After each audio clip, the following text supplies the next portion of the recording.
Hey everybody, welcome. This is No Bones About Wrestling, and it's Sunday. It's 12:45. That means it's time for the Retro Wrestling Watch Along. I'm one of your hosts, Asa, and I'm here along with my permanent co-host, K Fabulous, Hey. down below. And let's see if I can get this right. Point at me. No, I'm doing that. No, I mean point at me and you'll point at him. Dylan? Oh, I did it. Yes. Dylan from Last Week in Wrestling. Yes. There you go. Is joining us as always. And so this is, we're in the last 5 weeks of Sting's illustrious career. So part of what we're doing in February is we're watching some of Sting's best matches. Well, we're watching the shows, the entire shows that have Sting's best matches. And the show we're watching today is NWA Clash of the Champions 1. And this show includes the first ever meeting between Ric Flair and Sting. It is a classic. This is from Greensboro, North Carolina, the Greensboro Coliseum. This is the whole reason why we're having AEW Revolution at the Greensboro Coliseum on March 3rd is because of this match that we're going to watch today, because it was in Greensboro. A large reason, at least. Because kind of this was Sting's coming out match. This is where he really became a worldwide superstar. So big match for Sting, and I wanted to start with this one when we're looking at Sting. But yeah, so very soon after this show, NWA. This was still the Jim Crockett Promotions NWA. Very soon after this, it would become WCW, but right now it's still NWA. It's 1998. 1988. 1988. Sorry. 88. So here, let me get at the card. So this was on, I believe it was on TBS. This was not a pay-per-view. The Clash of the Champions cards, what they were, it was basically a super card. So it's kind of like if, like AEW when they do Battle of the Belts now, except they were a lot better than the AEW Battle of the Belts, to be frank. So more like Grand Slam, like a special episode, or like Yeah. But yeah, it was basically a pay-per-view, but 2 hours instead of 3 hours, and on cable.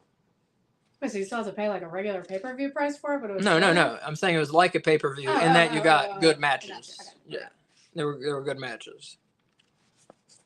So if I can find the card, I'm gonna go over it. Yeah, Clash of the Champions. It was a series. They did usually 4 per year in NWA and WCW. Very good shows usually, and they would, like I said, they were kind of in between pay-per-views, keep angles going. Just big shows to let the cable subscribers get big shows that they didn't have to pay extra for. That's nice. Yeah, they were great shows. Good way to promote your company. Well, yeah. So, and that's the way they used it, and they did very well with them. So here's what we got today. And that, I feel like they might have edited some of these on the network. I'm not sure. So I'm not sure if we're going to get all these matches, but there aren't very many, so I think we will.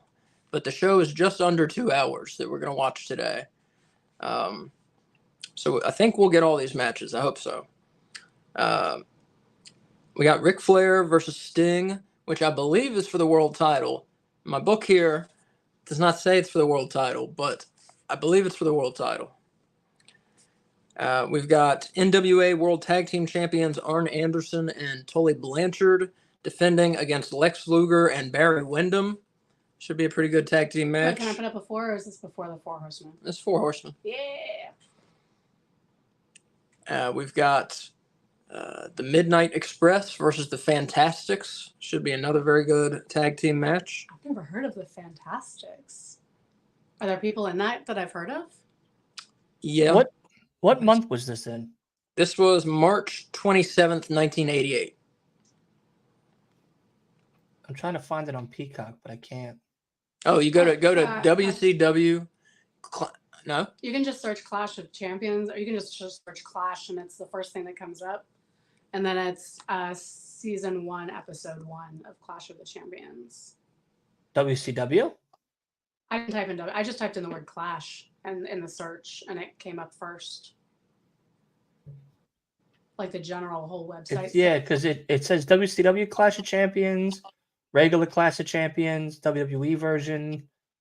Or I'll back out and see what I want to.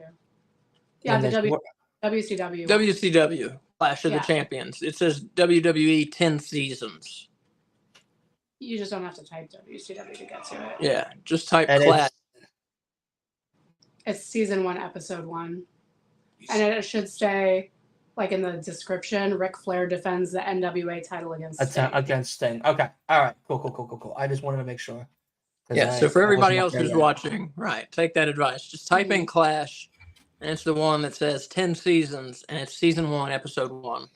Or you can go to the WCW section and look for Clash of the Champions, and same deal, season 1, episode 1, Clash of the Champions 1. Searching is faster. Either way. Yeah. Well, it's Even though it 102. was an NWA show, it's in the WCW section on the WWE network. So a little confusing today, but where was I? Dusty Rhodes and the Road Warriors taking on Ivan Koloff and the Powers of Pain in a barbed wire match. So this was 1988. So I'm honestly not sure how much barbed wire we're going to see, or was it around the ring ropes, or how much, or what? So that'll be interesting to see. And we also have Bray Wyatt's father, the man who would in the future be known as IRS, Mike Rotundo. He's taking on Jimmy Garvin in a college rules match. Because Mike Rotundo, back then, his gimmick was that he was a very good collegiate wrestler. He was part of a group called the Varsity Club. So he challenged Jimmy Garvin to a college rules match. So we got some interesting stuff on this show here. Very different kind of lineup. And so how many matches is that? 1, 2, 3, 4, 5 matches. So yeah, this should have all 5 matches on it. Yeah. So yeah, very interesting card, I think. So let's see. Did you do your countdown? Because it's 103. Oh, it's 103. Yeah. Oh, well, shit. Let's get started. Well, damn. Okay. Well, everybody, we're going to get started. So hopefully you've found it. Again, it's NWA Clash of the Champions 1, but it's in the WCW section of the network. So it'll be under WCW Clash of the Champions Season 1, Episode 1. Yeah, if you're using the search, I wouldn't type in NWA. Yeah, just type in Clash. Yeah. So I'll give everybody a second to find it if they haven't. I'll assume they have found it. And so we're going to press play in 5, 4, 3, 2, 1, and press play. Is Sting finally ready to knock Ric Flair off his throne and become the NWA World Heavyweight Champion? Question: with Dusty Rhodes at their side, will the Road Warriors take revenge on the men who brutalized them? What's happening there? And the Powers of Pain. There's like a gym next to the ring. Are wrestling's new breed of young gladiators equipped with what it takes to be Is that Lex Luger? when anything goes? I couldn't There are tell. so many Looks like him. and the time has finally come to find out the answers.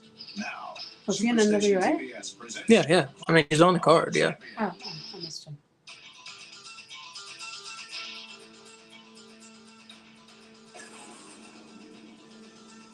Good graphics for 1988. Mm-hmm.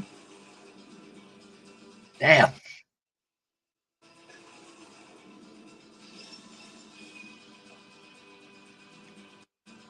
Western States heavyweight. What is that? Yeah, that doesn't exist anymore. Does that include the Midwest or just the West? Greensboro Coliseum. Forgot what it included, honestly. That's what we got waiting for Wrestling Revolution, baby. Here's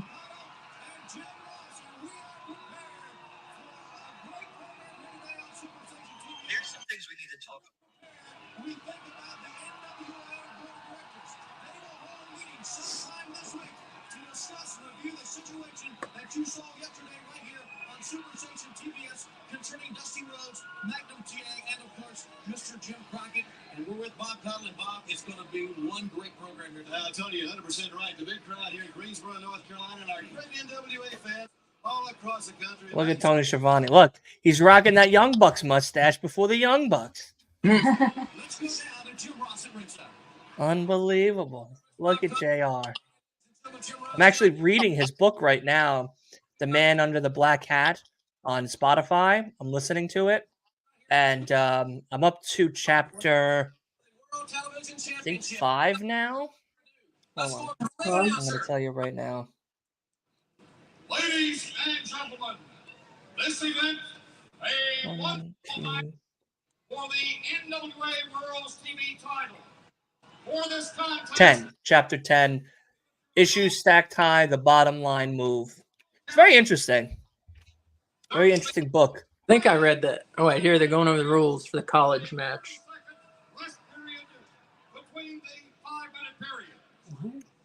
Introducing first, in the corner to my right, Did they say how many 5-minute periods? I think they said 3 5-minute periods. Central Florida. Weighing in And you got to get a 1 count to get a fall to get a point. I think those were the rules. Jimmy. Gorgeous Jimmy Garvin, one of the fabulous Freebirds. You have to get a 1 count? It's amateur wrestling, a 1 count. You just have to pin him for 1 second? Yes, that's how amateur wrestling works. Yeah, How's that hard?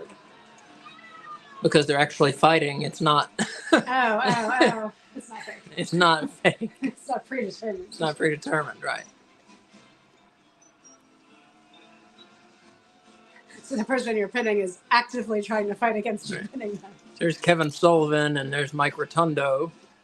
Why is Kevin Sullivan wearing a robe like he's wrestling? He always wore a robe.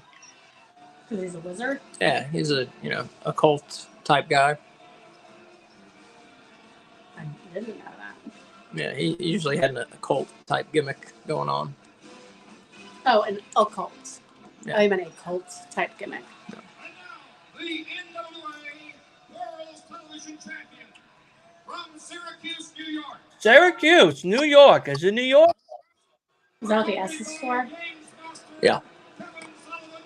I lettered in theater. Did you know that? I have a letter somewhere from Not high know school. that. Teddy Long. What's that? Hey. Wow. Holla. Yeah, very interesting book from JR. He loved his wife, Janice. Yeah. I mean, there is every chapter at least something so kind and so thoughtful about his wife that is shocking. I never heard someone talk about their wife with such high praise like Mhm. JR. Well, apparently I haven't talked to Asa enough about me. Yeah. True. I got Asa Slobber Knocker, his newer book. I don't think I got you the. Yeah, no, that's the one I read. Slobber Slobber Knocker, Knocker. yeah. I think I Which should even also in that listen- book, he mentions her quite a bit. Yeah. Yeah. Yeah, that we talked about the Owen Hart passing. Him with Jeff Jarrett wanting more. Vince Russo leaving to go to WCW. Yeah. So it's just SmackDown's covering kind of one period. yeah, like SmackDown's birth in '99.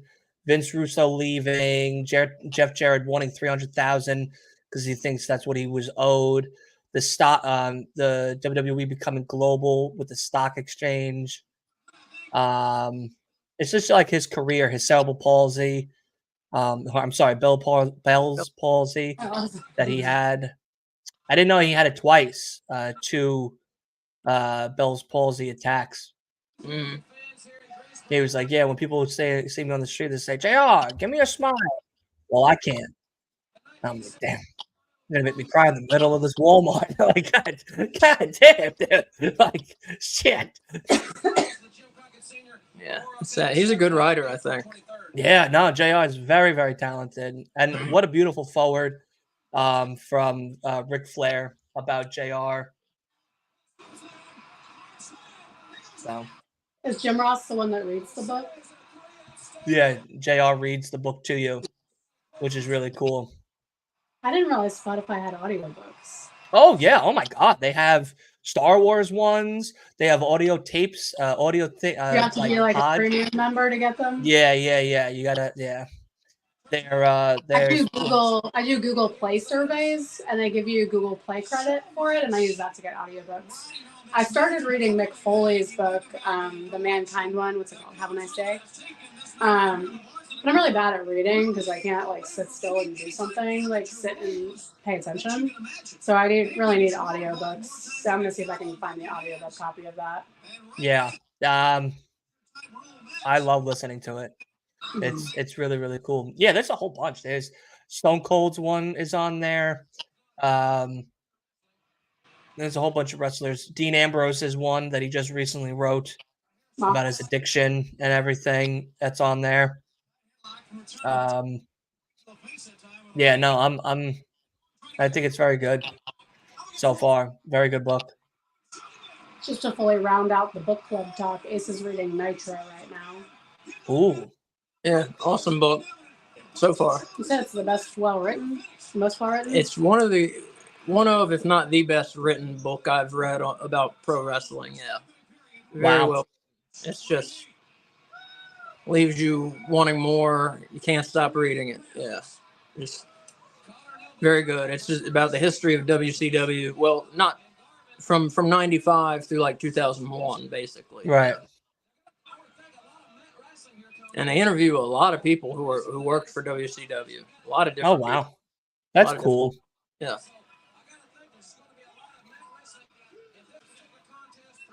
You know what I listened to the other day? Speaking of JR and everybody, I listened to his, Grilling with JR podcast or whatnot with Conrad, and they had from 1992 and 1993 their old radio show that he did, where he had Rick Rude, Jake the Snake Roberts, Mick Foley when he was still Cactus Jack. On and had them do interviews and stuff like that. It was so crazy to listen to like old timey radio shows, how it used to be, and I was like, "Wow, this is definitely bringing making me feel real young right now." Because this is such an old thing right here, but it was so cool. I would like to hear that. Yeah. Yeah. So it was Yeah, just like JR, you could listen to JR's podcast on YouTube. It's a video as well, which is really cool. And then Eric Bischoff's is also on YouTube and stuff. It's not just on Spotify or Apple Pod. Mm-hmm. But yeah, very, very, very good. Very, very good.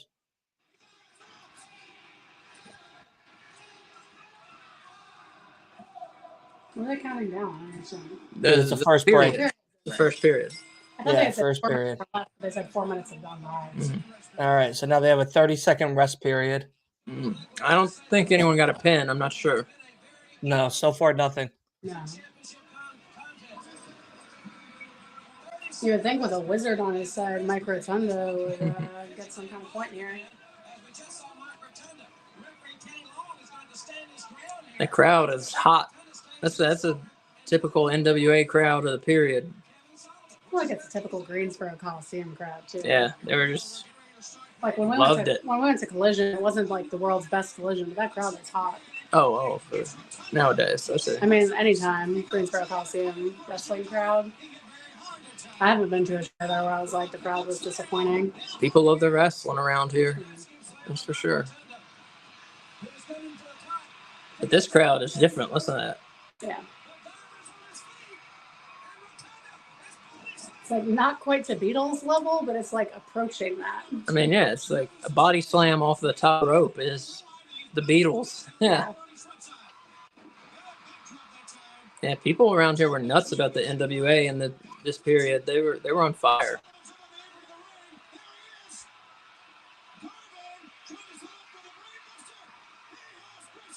He has precious.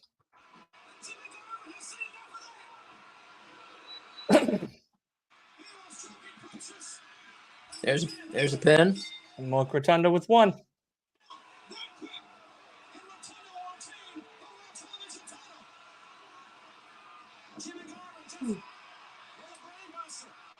Wait, who got one? Mike Rotunda. Okay. Yep. Rotunda. Oh, look, there's Steiner. Oh wait, that was the end of the match. That was the end of the match. Yeah, they said he would retain. Yeah. Oh, okay. I thought they were like scoring it back and forth, but no, that's the end of the match. So it was just first. Oh, the coat hanger. Oh my god. That's not safe. I didn't realize Kevin Sullivan was in wrestling for so long. Yeah, he's been in wrestling forever. I like Kevin Sullivan a lot. Very smart guy. He's still working, right? I don't know. I thought he was behind the scenes for either WWE or AEW right now. I don't know. I'm not sure. No, I'm telling you something else. No. Who's the guy with the 2x4? That's actually Jim Duggan. No, it's No, not. it's not. One of the Steiner brothers just came in there. Okay, that's who it was then, yeah. The guy with the headgear is Rick Steiner. Yeah, that's Rick Steiner. Is that the one I don't like, or is it the other one? That's the one you don't like. Yeah, that's the transphobe Rick Steiner.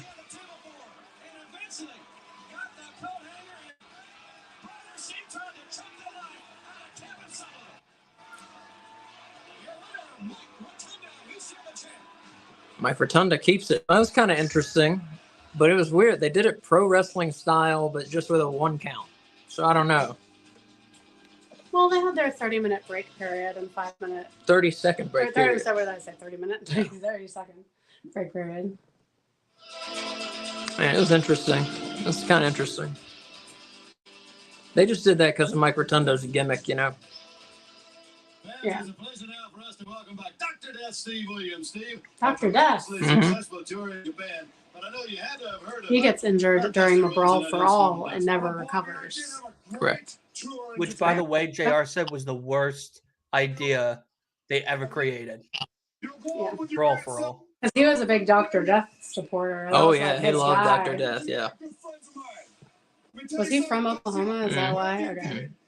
Yeah. He said because of the Brawl for All, it caused Dr. Death to never be able to wrestle again. Yeah. Yeah, he was on the Dark Side of the Ring episode talking about that a little bit. I put my name on the dotted line for the challenge. I can't wait for the Dark Side of the Ring this season. It looks so good. When does it come out, do you know? March, I want to say. Hold on, I'll Google it. And there ain't a Superman in NWA who's going to stop me. I'm coming hard. I'm feeling Hey, good. yo. As I look. Because I've been in that weight room. Glad I wasn't the only one with that reaction. What? Said I'm coming hard. Coming hard? Don't be dirty. I didn't say it. He said it. It's someday. Ric Flair, you've been walking down that gold carpet. Well, now Dr. Death's back and he's knocking on the door. Let me tell you, everybody in the world, put my name on that dotted line. All right, take it in. All right, It's not a great promo. No. We'll have our match for the United States Tag Does he Team improve? Is that why he was JR's guy? Or was he only JR's guy because he was from Oklahoma? Yeah, because he was from Oklahoma. Yeah. I mean, he was an okay wrestler, but I think JR mostly liked him because he was from Oklahoma, yeah. He was very well thought of in Japan. Never reached the same heights here, but... Also, in Japan, do you have to do promos? March Is it 5th. no. Japanese, so. So what? Oh, it's the day after I come back from you guys. What's Oh, It's the when- premiere episode of Dark Side of the Ring. Oh, Lord. There he is, Jimmy Jim himself. Nightmare in every schoolgirl's dream. Beautiful body and sweet stand. The Midnight Express.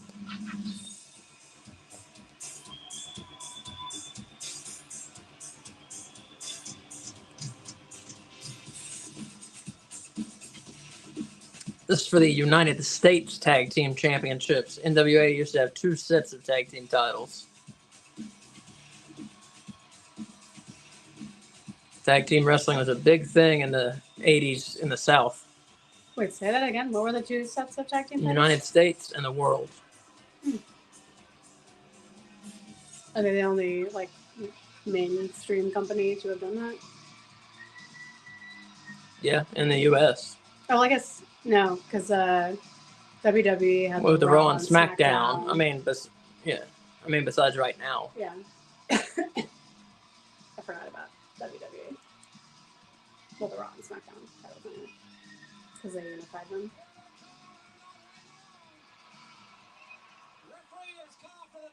Oh, not even waiting for the announcer to get out of the ring with his cord.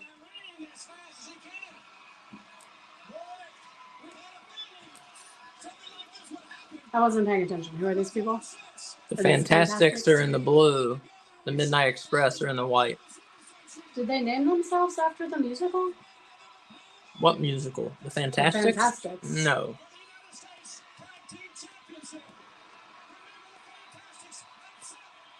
Because they're fantastic.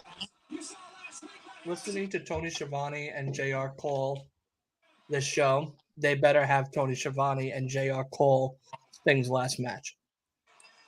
JR already said that he wants to. His contract expires before then, but he said he's February 14th, Valentine's Day. Mm-hmm.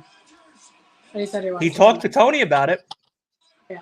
He said he's had the conversation with them. Tony thinks it's a good idea, but they got to handle business first. Mm-hmm. Which, please, let Tony Schiavone and JR Cole Sting's last match. Is he retiring, Jim Ross? Like, is he not renewing his contract? No, he hasn't made. He hasn't made an announcement. Okay. No, he's had a lot of medical issues lately. Yeah. And it's a lot of traveling, mind you. Yeah. And the guy, he's older now, a lot older now. I think it would be good to even just bring him around for pay-per-views. Like, there's not that many during the year. Yeah. With far less travel, but he would still get to be part of the company. Yeah. He says he loves working on Rampage's main event. He loves doing Collision's main event and Dynamite's big main events and stuff. And that's fine.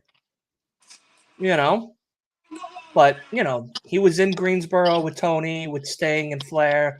Sting, Flair, Rick, they're all going to be there again. So, yeah. It's only right. That is like the mullet of mullets. You see that? Bobby Eaton, yeah. Bobby the Brain Eaton. Beautiful Bobby Eaton. I don't know about beautiful. Around the white. Yeah.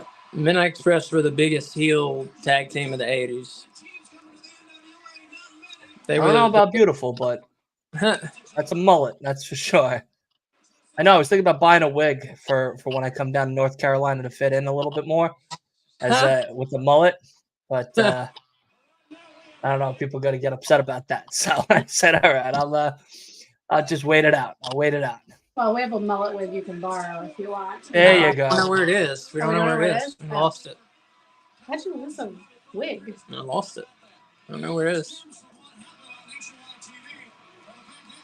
It's weird. I want to try that vegan place, by the way. When we come, we can't go everywhere. We gotta figure where we really want to go. We're going everywhere. We can't go everywhere. We're going everywhere. We're all out. Because we were talking about the day you come down, we go to the barcade, and then we catch dinner, and then you want to see that show, and that's about it for that day. And then the next day, we can talk about later. I had a thought.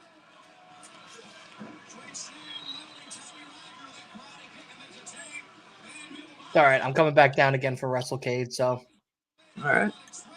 Yeah. Yeah, awesome. We'll definitely go this year. We'll save up. Just did not happen last year, unfortunately.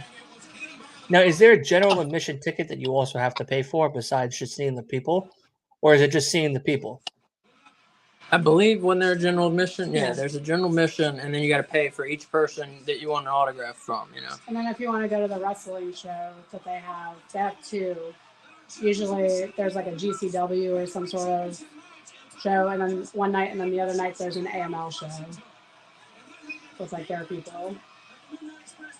You see CMLL, bunch of luchadors now in AEW. Yeah, Mhm. it's awesome. Very cool. Yeah. You would think they would try to beat Tommy Rogers, but no, they're trying to inflict more punishment on him this time. And now Rogers is 2 feet. Oh, short one. Yeah, as you can hear, the crowd hated the Midnight Express. They really weren't as much for the Fantastics here as they were against the Midnight Express. Right.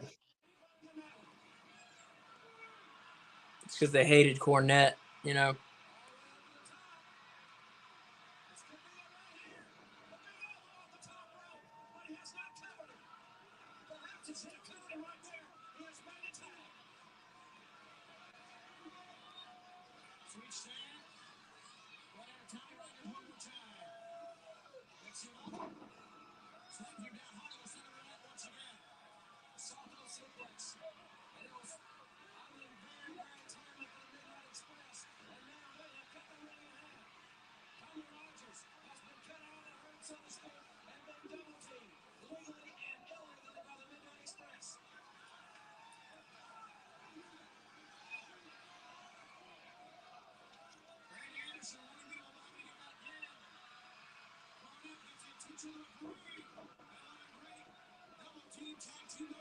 Yeah, beautiful Bobby, the guy with the long mullet, was known as a high flyer in his day. I mean, as you see, he kind of is, but not the way we think about it nowadays. Is that blue supposed to be an NWA logo? That is an NWA logo. Isn't it a terrible logo? You can't read what the fuck it doesn't says. say NWA. Yeah, it's an NWA logo. Looks like mountains with a star between them.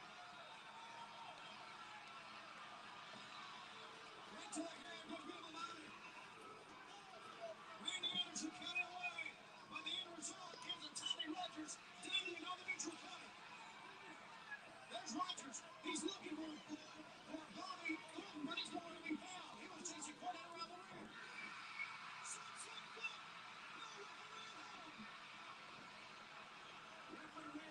ring. I'd love to go to a show where the crowd was that hot, you know? Mm-hmm.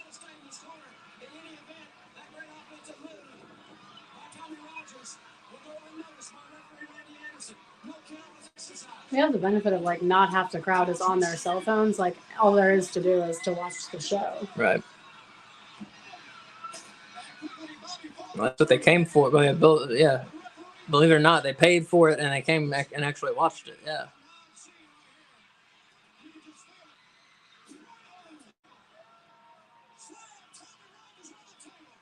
His father-in-law, none other than Vincent McKenna.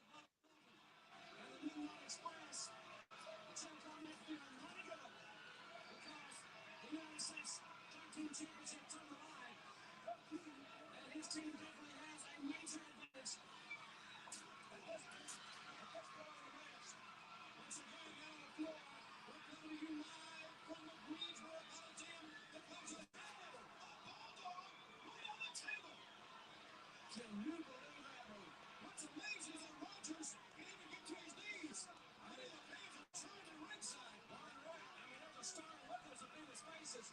He just ran Rogers' face into the table with a bulldog. Tommy Rogers is a living. Those are terrible stomps. No, the second one was. Yeah. Once again, his partner going to help him. Can't blame. It's really flimsy looking rail they have around there. See it like wobbling when they lean against it? Yeah. But it's like in the cement. Yeah. What's that there for? Keep the fans away. I mean, how'd they get it in the cement? Isn't that Coliseum used for like a bunch of different things? There's not a permanent rail there, is there? No. There's just holes there. Oh, I see. You take it in, take it out.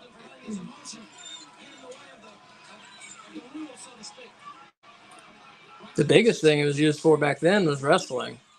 Nowadays it's used for, everything. I was thinking of basketball. That's why I figured the rail wasn't there. Isn't that what they used for ACC tournament yeah. a lot back then, yeah. Well, and still. Mm-hmm. Yeah, Greensboro Coliseum gets a lot of use. I mean, like we said, it's the biggest Coliseum on the East Coast. Has Revolution Might be in the U.S., but I know it's on the East Coast. Has Revolution sold out yet? With the setup that they have, yes. With the capacity that they could have, no. So are they opening up more seats? They had been. Okay. Like, they've kept opening up more seats. Alright. Right now, it's sold out up to like 15,500 some. But they haven't opened up more seats in a little bit. How many does it hold generally? I thought the Greensboro Coliseum was like 22,000 or something like that. But that's for like a basketball game. That's, you're automatically going to have less with wrestling because you got to have the Oh, Fantastic shit. just won. They won.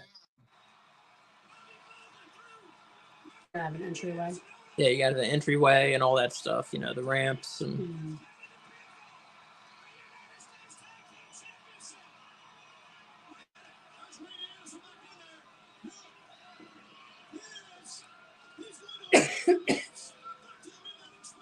oh no.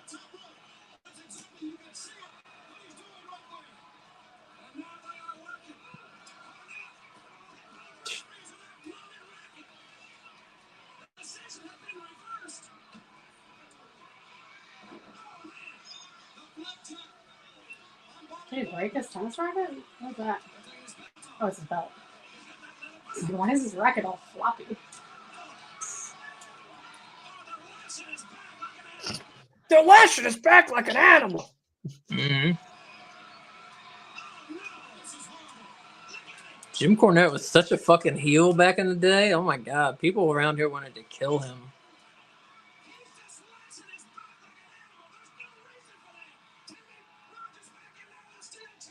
It's not been too popular recently either. No.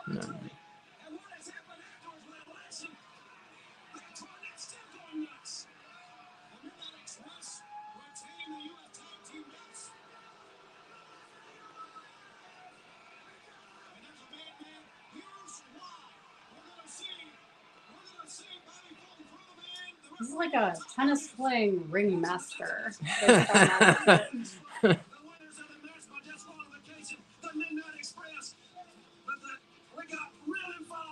Yeah, so right, I got reversed because they threw him over the top rope. So the Midnight Express won by DQ and kept the belts. Unbelievable. About the top rope? Yes. Pathetic. Is that throw him over the top rope, you get disqualified rule? I hate that dumb rule. So people I have a- do. that they I'm got so happy they don't do that rule anymore. Yeah. Because Well, that was like there's only- so many matches that could have ended differently with that rule now. Like, no. We've only just begun. Say there's a big crowd here in the Greensboro Coliseum, and you can see the Bob Caudle. being erected around the So we're at 30 minutes and 12 seconds and the Clash of the Champions won. They're wrapping the ring ropes in barbed wire. Yes, they are. Not wearing gloves while doing so. Seems unwise. What's up with that? No, that guy's wearing gloves.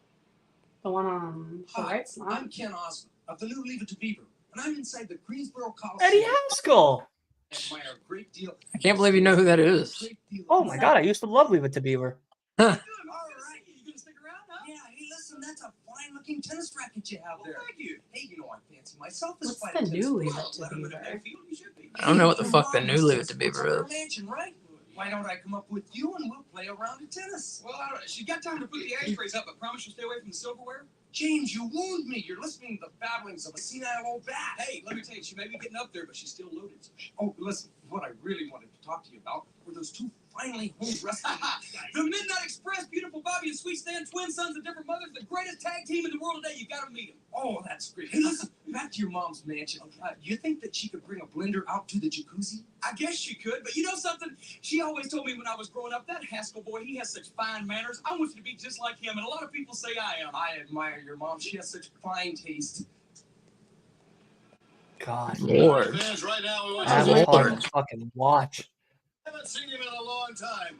Gary Hart. But Gary, I know whenever you're around, it's two things you're after: money and championships. So is this which, green of course, I guess screen, or are championships they are really standing in the middle of the arena with his really interviews. standing in the middle of the arena. Why Yeah. is it so quiet? Because there's nothing happening. We also want to You take still this hear, like, opportunity crowd noise, you live would think. before Capacity Murmuring. House and on national television once again to make a legitimate Yeah, challenge. people aren't as to the loud American Dream, Dusty Rhodes. then as they are You're now. gonna have to take Al Perez serious. You're That gonna doesn't have seem to believable. put the No, that's belt up believable. because, like it or not, he's a legitimate contender, and we're here for you, one Dusty Rhodes. Al, why are we here? Make it very clear. First of all, I want Dusty Rhodes to know I was watching the monitor when I saw him pull that baseball incident. Dusty, I want you to know when you train as long and as hard as I do for something as prestigious as that U.S. title, it's going to take a baseball bat to beat me. I want you to know that a gale storm cannot keep me from getting that title. Dusty, be ready because I'm coming after the U.S. title around my waist. Let's just hope that they legalize baseball. Really had a hard time getting those bats, words out. because the only way you can put this man's shoulders down, 1, 2, Here's the one that 3 looks like a vampire. is with a baseball Gary bat. Hart. Remember, I invented the dirty deeds, brother. Gary Hart and Al Perez. Fans, coming up April 22nd and 23rd. The 22nd in Greenville, South Carolina, and the finals on the 23rd of April in Greensboro, North Carolina, the Jim Crockett Senior Memorial Cup. What an event it's going to be. Right now, let's hear from Francis Crockett and the top 10 seeds now for the Jim Crockett Senior Cup. Hello, I'm Francis Crockett, and I'm happy to be here on behalf of It's the a big Crockett tag family team to tournament announce they the used to top do. 10 seeds for the Jim Crockett Memorial Cup. The top 10 seeds are So awesome. We can 10th watch is this. Ivan Koloff and Dick Murdoch.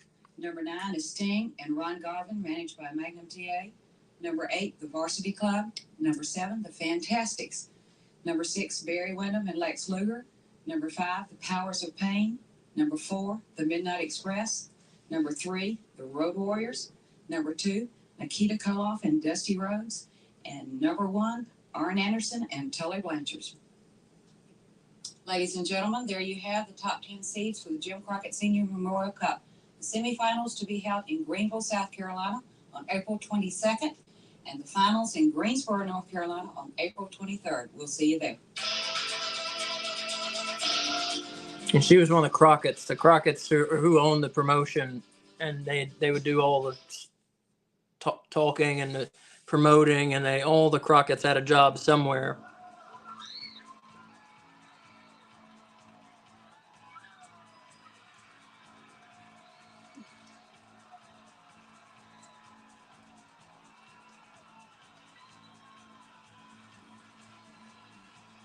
Who is that with them with the mask on? Dusty Rhodes. No, with the mask on.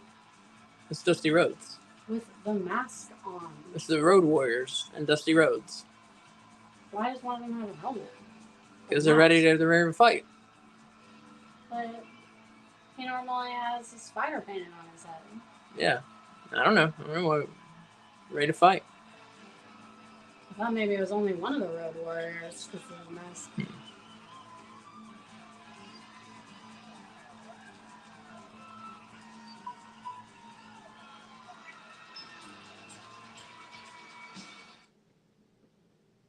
"5:35 p.m. That's weird. Sundays. Oh, I start at 5:35. Everything on TBS used to start at 35. 6:05, 5:35. Odd. WCW Saturday night for years used to be Saturday nights at 6:05 p.m. All right, I'll be right back. I'm just going to use the restroom quick. The Powers of Pain are the Barbarian there on the right and the Warlord in the middle there. Who's on the left? On the right now, the Warlord. Ivan Koloff, the Russian Bear. They're trying to figure out how to get in the ring.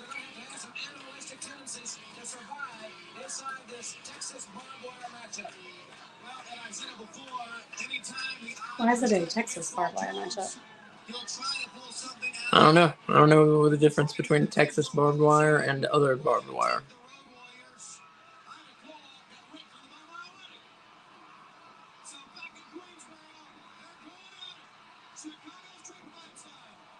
It's a Chicago street fight with Texas barbed wire. That's not confusing.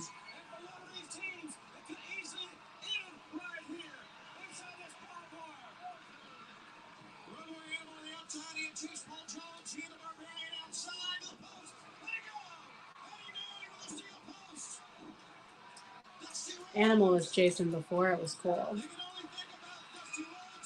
Or was it already cool at this It point? was already cool. He had And his Jason mask? was already, yeah, he had his mask. Oh. Yeah. He got his mask in like 82. Nuh-uh. Jason Voorhees, yeah. Friday the 13th 3 was like 82 or 83, yeah. Wow. I thought the first one was in like 80. First one was 80, second one was They 81. came out that fast. Yeah, yeah. I didn't realize that. They're just pumping them out. Yep.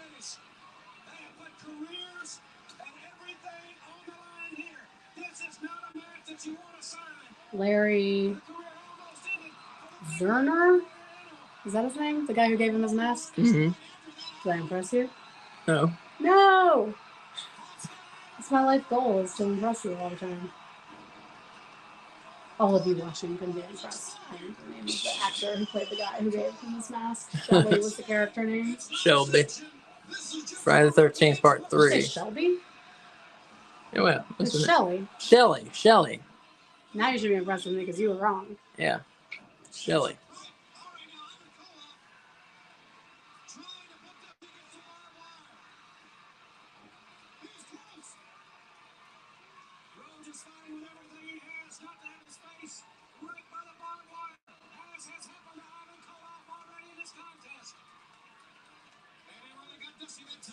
I can't wait till the Arn Anderson Tully Blanchard match.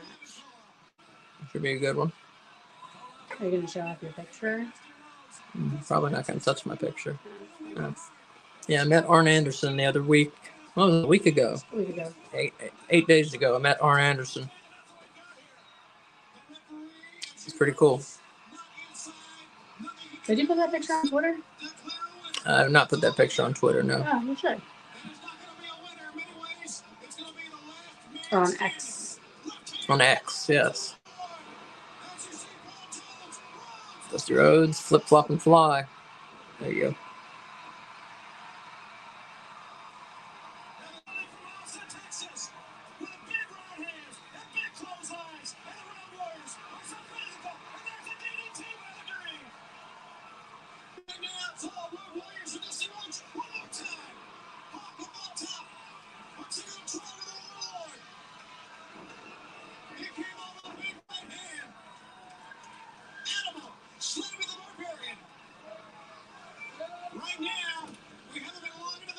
I don't know, Animal, should he be allowed to wear a mask like that? That seems kind of unfair, doesn't it? Is that hard plastic? Yeah,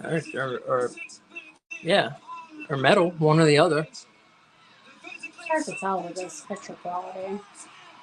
Could be like a lucha mask. It's not a lucha mask. No, it's like it's wearing like a hockey mask. That was a short match.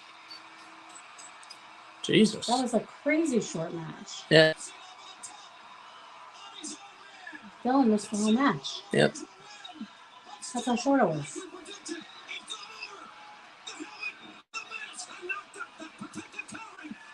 Oh, he's got an injury. That's why I have a mask. He's got a bandage on his eye.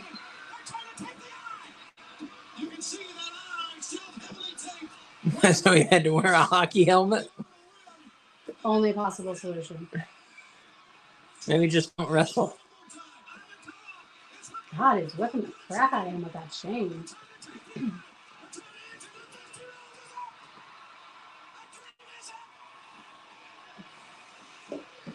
Seen Ivan Koloff wrestle before. He was older.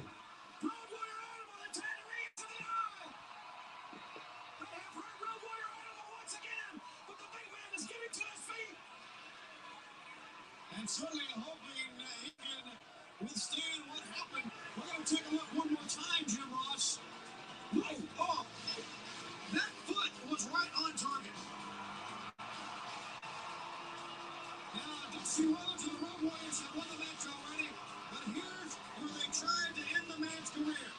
The match had ended. The Road Warriors and Rhodes had won it, but they tried to re-enter the eye Ladies and gentlemen, the winners. How many matches is that? 3? And we'll be back with a special interview with Nikita Koloff after this. Yes. 3. We got 2 left. Yeah, 2 left. The tag title match and the world title match. Fast.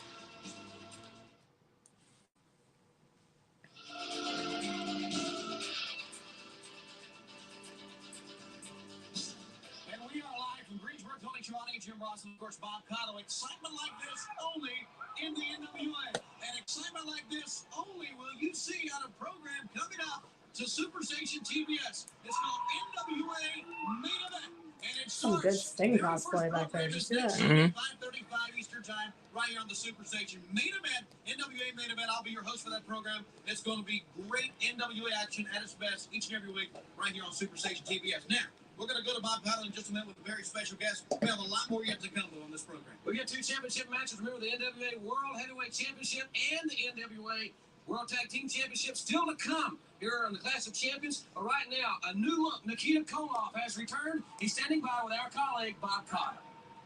Welcome back after an extended absence to Nikita Koloff. A different look, Nikita Koloff. Nikita Koloff, you say I am different. There is nobody like Nikita Koloff. I am no breed Russian, you see.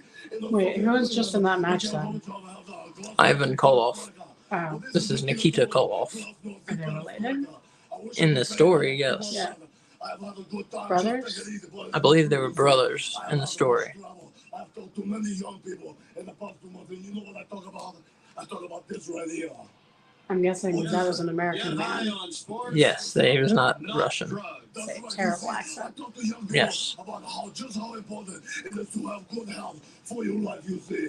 Because to me, life is It's like a Michael Scott impression. It's pretty bad. Fight for life. And when Kevin Sullivan come out here, when Dick Murdoch come out here, Mike Rotundo come out here and try to take Dick my Murdoch. heart from me and my life. Dirty Dick then Murdoch. you see, I become a fighter. And that's why I stand out here today. When you see Kevin Sullivan, he say, yeah, but Nikita, you don't have a belt no more. Well, that might be true. But you see, I don't need a belt to be a champion. That's right, Kevin Sullivan. I don't need a belt to be a champion. I have had every title you can have in the NWA, except for one. You know which one? The World Heavyweight Championship. Title, that's right. I don't care if it's Ric Flair. I don't care if it's around the You're missing Nikita Koloff's fantastic Russian impression. Whoever is the World Heavyweight Champion, you have to know I'm going to be coming after you. I'm going to be. You hear me? What happened? You see, When Dusty Rhodes and the Road Warriors won, it was a very short match. what I see on TV, You're missing Nikita Koloff. This is him What is wrong with you? acting Russian, yes. something wrong up here to attack my friend, like a TA, Tony Blanchard, all I have to say to you. Don't forget to do your t-shirt roll call because I want to see what shirt Dylan's wearing. Oh, thank you. When you see, there's one thing I want to say. I'm not before wearing I go, one. and that is I want to let all the people know, just like all of the great people right here in the Greenbelt Coliseum, I want to let them know that the superpowers, Dusty Rhodes and Nikita Koloff, are going to be at the Crockett Cup, and we are going to defend the Crockett Cup with pride. It's a pleasure to be back. That's terrible. Yeah, that's pretty bad. So yeah, we did not do at the top of the show the t-shirt check. What t-shirt is that? Is that a Rick Rude shirt? No. No, Eddie Guerrero. Eddie Guerrero shirt. Eddie Guerrero. I know it has nothing to do with NWA, but Sorry. Eddie I've Guerrero. got WCW Halloween Havoc. I'm on black and white stripes and Beetlejuice earrings because in 1988, Beetlejuice came out. There you go. You're sticking with the year. I appreciate it. Yeah. Yeah, we got 2 matches left here. We got Ooh. Sorry. the World Tag Team title and the World title. Let's welcome the challengers. What are you oohing? First from Sweet I don't understand Tully Blanchard. Mm-hmm. weighing in at 255 pounds, Barry Uendam. And his team partner from Chicago, Illinois, weighing in at 277 pounds, the man they call the Total Package, Lex Luger. Is Barry Windham who Wyndham Rotundo is named after? Mm-hmm. That's very nice. They must have been very good friends. Mm-hmm.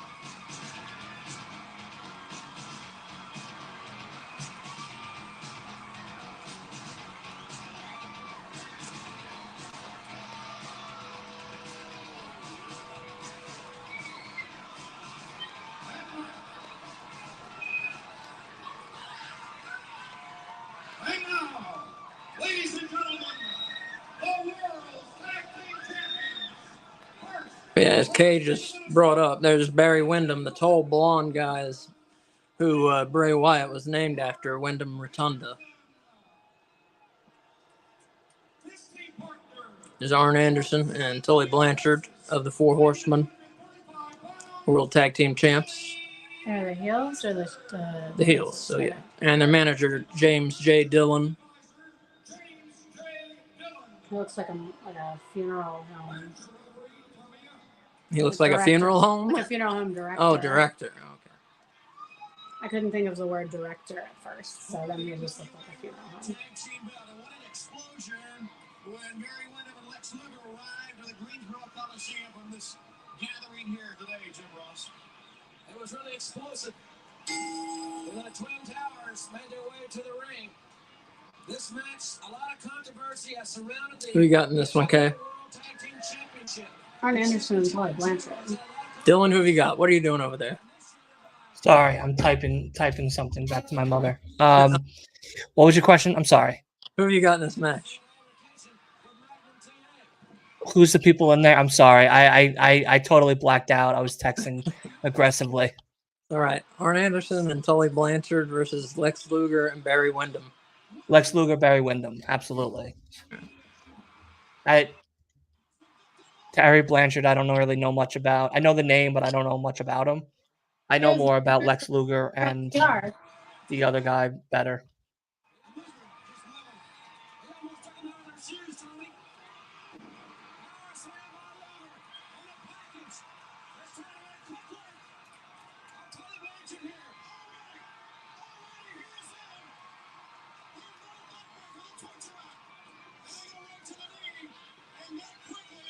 Yeah, this is a younger Lex Luger we're seeing here. Looks exactly the same, except less beefy. Less beefy, is that right? Yeah. Yeah, when he's Lex Express, he's like a horse. Yeah, that's true.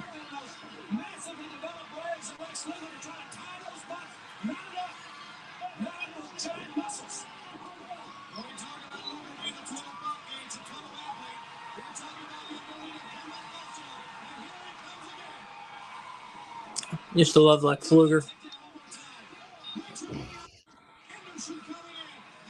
Sometimes the internet is just a wild fucking place. You know what I mean? I do. It's just a wild fucking place. And now I'm being deemed as the bad guy.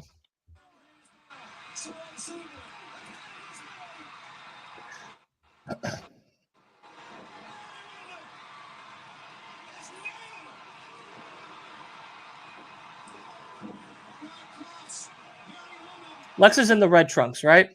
Mm-hmm. Okay.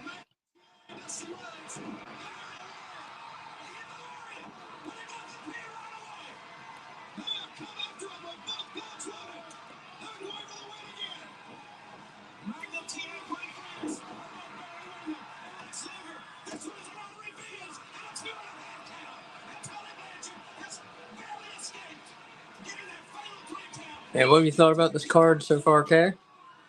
It's been very enjoyable. A very good show. Mm-hmm. Very good. I wish that barbed wire match was like 3 times longer. Yeah. Yeah, you missed Was it really that short? Yeah, it was like 3 minutes long, maybe. Wow.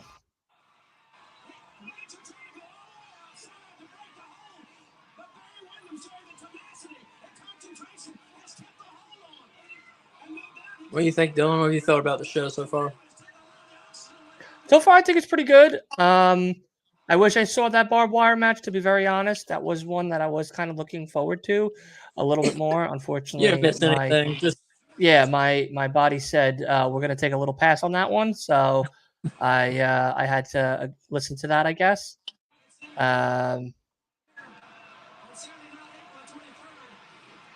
Couple guys got bloody, and then they ended it. That was it. That's all there was to it.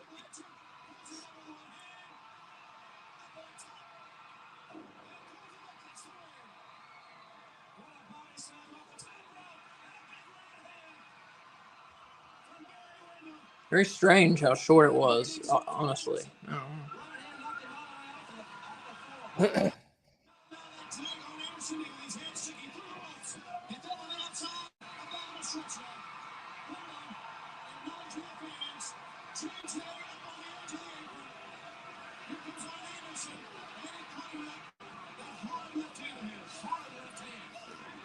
Bam. DDT by Arn.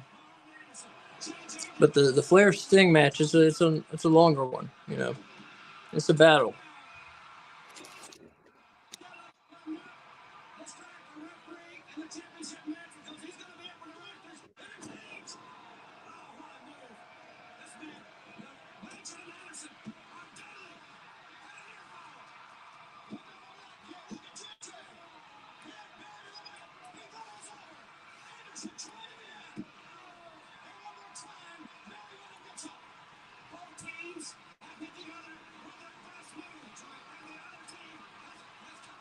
And that is coming up next, actually, Flair and Sting. And we are 53 minutes, 16 seconds into Clash of the Champions 1 here on No Bones About Wrestling. Is that match just going to be like an hour? It's a long match.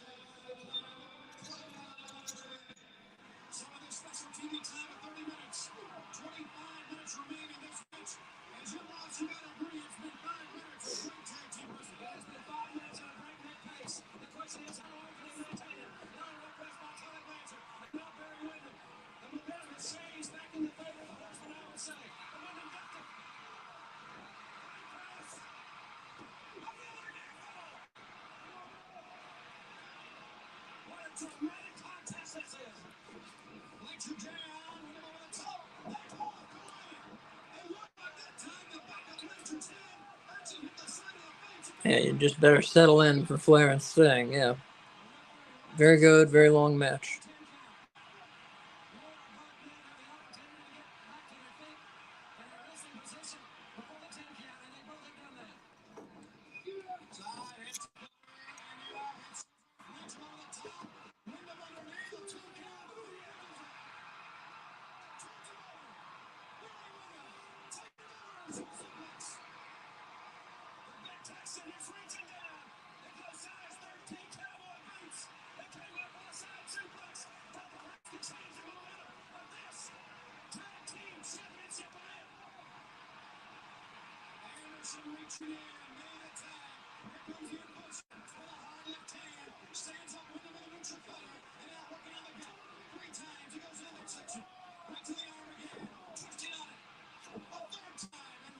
I was talking about how I met Arn Anderson last week, and when we were talking, he was talking about how this was the kind of the golden period for wrestling. So he said 85 through 89 was what he said.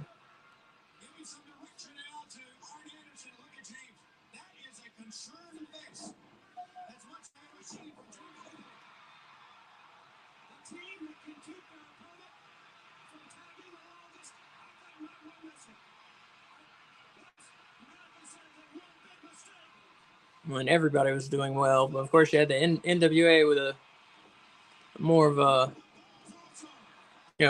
realistic approach, and then WWF back then with a kind of a cartoonish approach,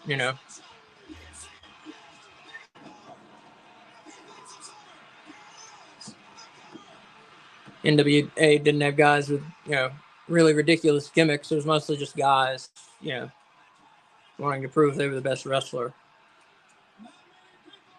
And then when it became WCW, that's when it turned more into WWF.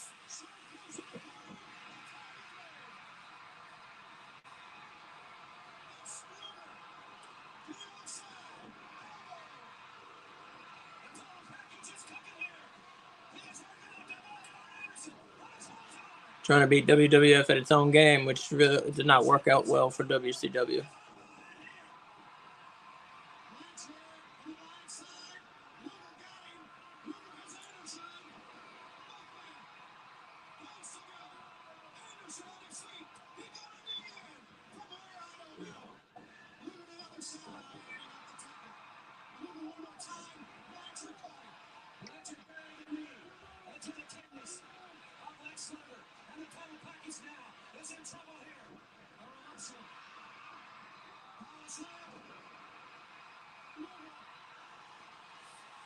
So I didn't ask yet in the main event, Kay, who do you have coming out on top?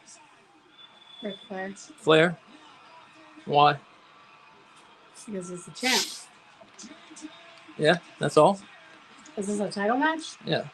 Yeah, I think he's going to retain.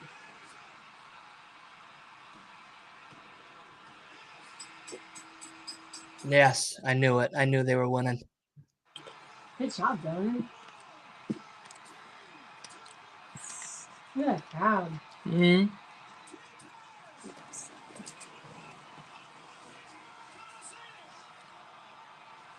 What about you, Dylan? Who do you think is winning the main event? Sting. Sting. It's Sting's night.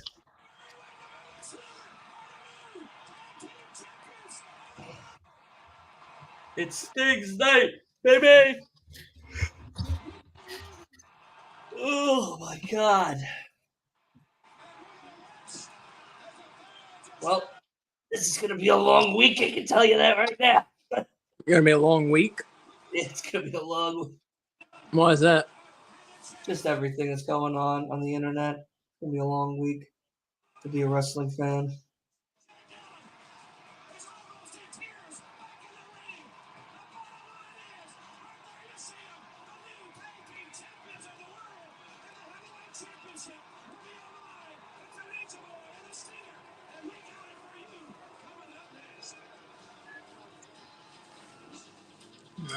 Now the main event is next. So,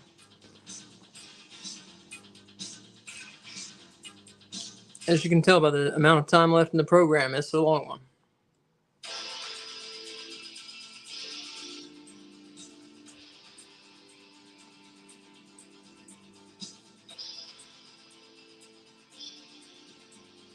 NWA World Tag Team Champions, Barry Windham and Lex Luger. What an electrifying crowd that was here for that event. And the electricity will not stop, ladies and gentlemen. The heavyweight championship of the world will be decided right here in this ring in just a few moments. We have our judges here at ringside right now. Let's begin our festivities and our introductions and go up. Wait, should I change my answer? No, match has started. This event's a one-fall match with a 45-minute time limit for the NWA World's Heavyweight Championship. For this event, there must be a winner.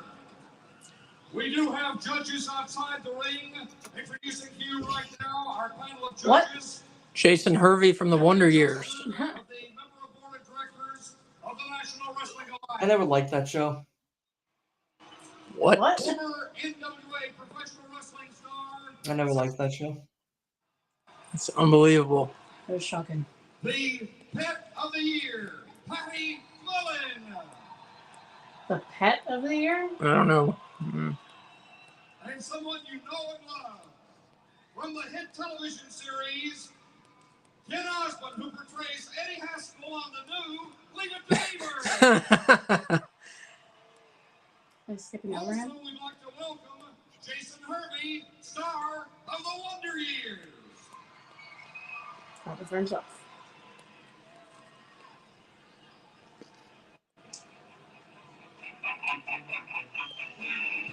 What are their qualifications to be wrestling judges?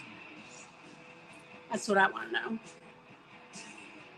They just wanted to have stars and make this kind of like WrestleMania. Oh wait, speaking of which, this might have been going up against WrestleMania. Really? I believe this was going up against WrestleMania. I'm gonna look at the date. Yeah, They thought this the, was going up against WrestleMania 4. They thought Wow. the star of Eddie Haskell and the dude from the brother of the Wonder Years was going to do it. And the pet of the year, whatever that means. I don't know what the pet of the year is because the Playboy, it's the bunny, and Penthouse is Penthouse pet. Hmm. They're not That going doesn't sound naughty. Penthouse on TBS, are they? On NWA? I don't think It's so. like Southern Conservative Baptist area. I think they were Penthouse pets. I think so. But yeah, no, that the first Clash of the Champions, I forgot, was an answer to WrestleMania 4. Yeah, they put it on cable so that people could watch this if they didn't want to buy WrestleMania 4.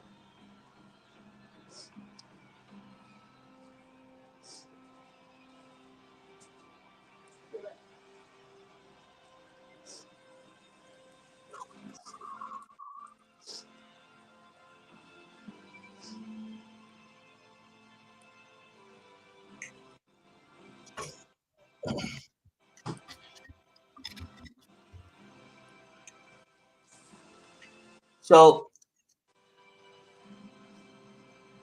what? Wait, what the? Who the hell's in the cage? James J. Dillon is getting suspended in a cage above the ring, Why? Why? so he doesn't muck around. Like Enzo in the Shark Tank above the ring? The shark cage? Yeah.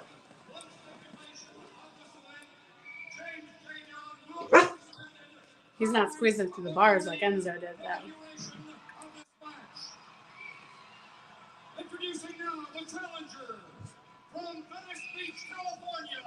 weighing in at 260 He was one of Ric Flair's lackeys. He was Ric Flair's manager. Oh.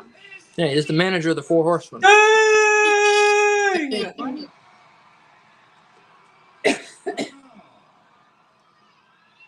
The world's heavyweight champion, 5 times. So there was a thing that was going around. I don't know when, but sometime last year to be a part of a comic book movie, like a live action movie, and you could like audition or be considered for an audition.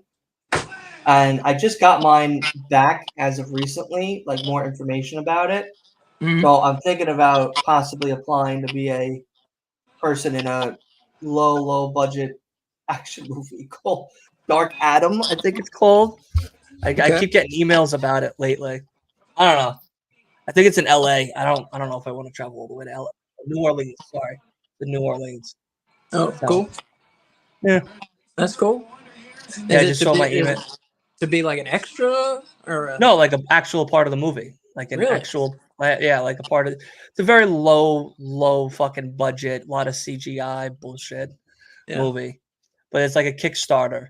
So like they gotta get a whole certain amount of people to vote, like, kickstart the actual thing. But I don't know. I'm gonna, like I said, like it was an ad on Instagram sometime last year. It was like, oh, you could apply to be a part of this movie. And I'm like, yeah, okay. So I applied, and now took about a half a year later to get a response back about it. So I don't know. We'll see. So you're making a trip to New Orleans? Maybe. Maybe Jason Hervey trying to talk to that chick. Got to shoot your shot, I guess. Gotta shoot my shot.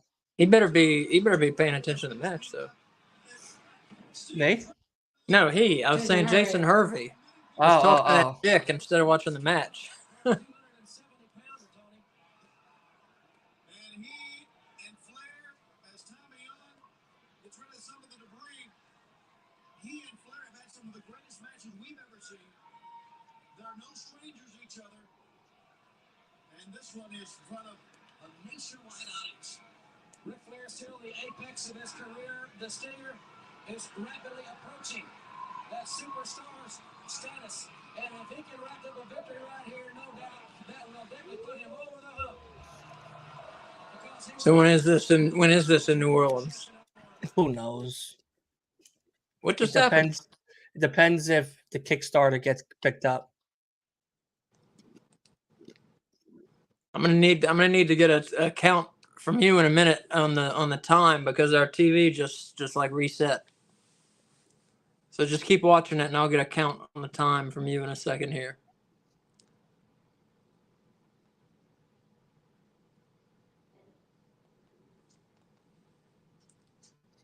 If you want, I could pause it. No, because the people at home are still watching it, you know?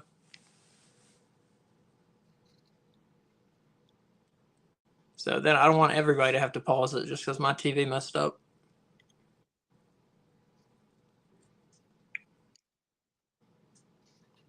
Peacock's not working.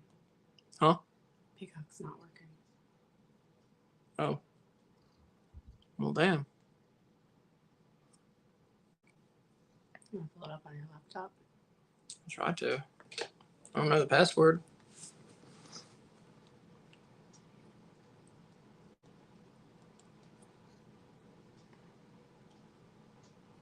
Peacock's not working on our TV.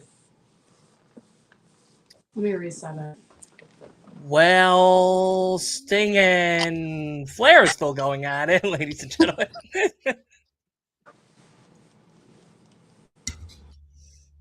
Isn't there a restart or reset? Give it to me. You know?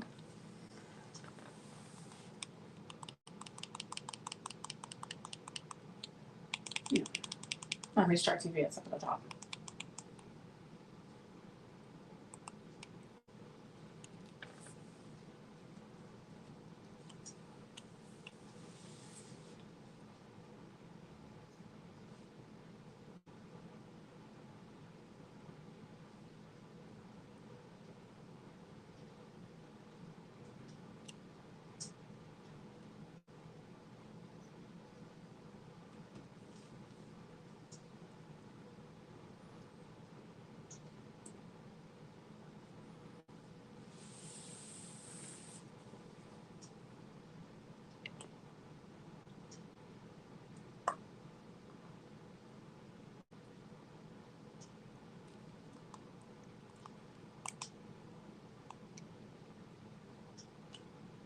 Okay, it seems like it might work now.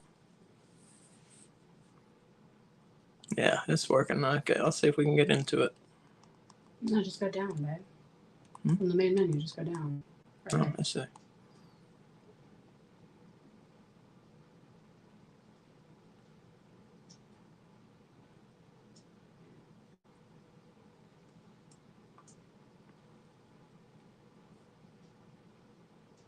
All right, what time are you at in it? 1 hour, 9 minutes, and 18 seconds. Okay.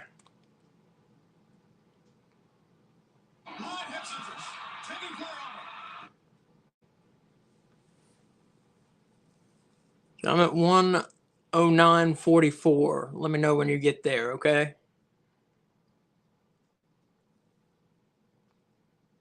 Oh, fuck. Okay. Was that you're there? Yes. Oh, okay. So it should be pretty close. I'm at 1:09:51. Yeah, I'm at 109. Well, 110 now. I'm a little bit ahead of you. Let me catch up a little. 8 seconds ahead of you. I'm at 1:10:30. I'm at 110:15. We'll just go with 17, 18, 19, 20. Let me pause it for a second. 1, 3, 4, 5, 6, I'm at 1:10:44. 7, 8, 9. Okay, I'm at 134.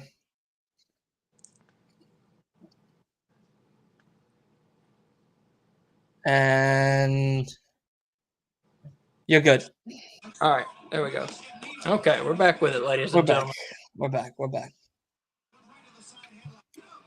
Wrestling so much like other sports based on momentum, and I would think because his two close friends, Barry Windham and Lex Luger, winning the World Tag Team title just minutes before, would give Sting a lot of momentum coming in. Exactly, a lot of momentum, and certainly the Horseman dressing room a few moments ago was not a happy sight. That's right. Flair just left. Yeah, so this was a big match. This was the biggest audience Flair had been on up to this point in his career. On cable, prime time. I mean, that was the biggest audience of his career up to this point. He hadn't been in WWF. Same for Sting. This was the biggest audience they'd been in front of up to this point.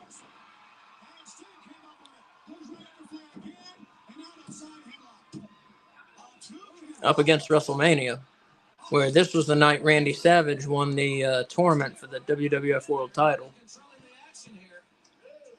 Side headlock. Now the Stinger is again controlling the pace here. But Flair, the superb veteran. As I said, I really think So more of the country cared. Hey, Santo. What's up, man? Hey. What's up, Santos? And more of the country, of course, cared about Randy Savage winning, but the fans in the South, mainly in the South, cared way more about Ric Flair and Sting than they cared about what happened in the WWF with Randy Savage and Hulk Hogan.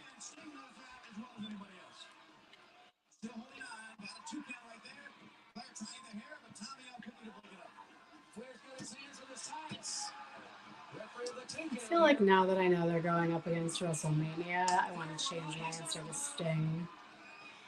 But I'm not allowed to change at this point. Correct? You can change it, I guess.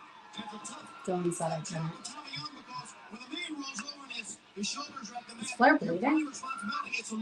I'm not sure. He might just have Sting's makeup on him. No, it looks like Sting has blood on his chest. Yeah. I assume it was from Flair's face.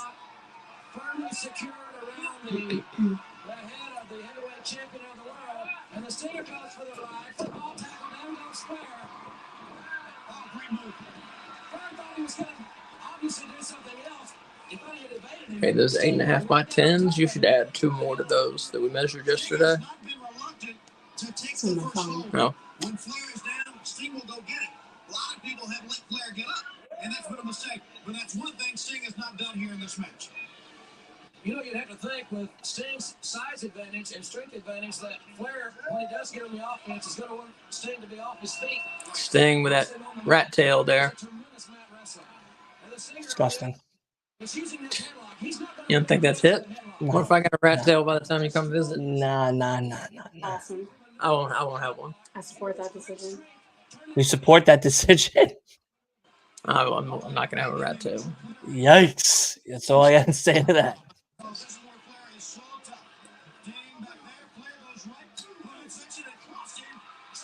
No, I've never really been a fan of the rat tail. Even like when it was cool, I was not into it.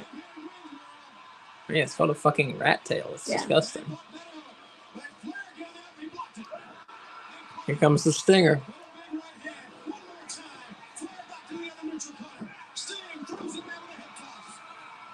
Ooh. Flair flop.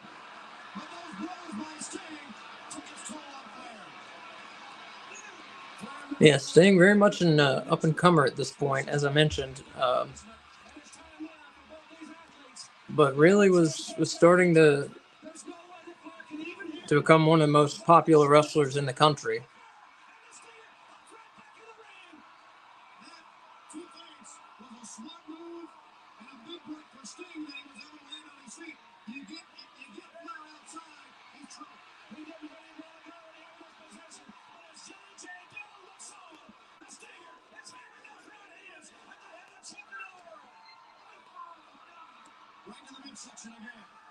Oh, God. Nice authoritative takedown by the Stinger. Once again, with those massive arms, his great upper body strength as our judges. She is in the zone. Yeah. I'm sure she's used to seeing some action. Yeah, I think that's blood on his chest. Heavyweight championship of the world. Looks like it. The Stinger's got the side headlock. All the action we need is right Yeah. there in the ring. And Ric Flair, and this match again, has been on the defensive and reacting to Sting's maneuvers more than he's been on the offense. Flair with the trunks there, yeah. Keeps turning Sting over.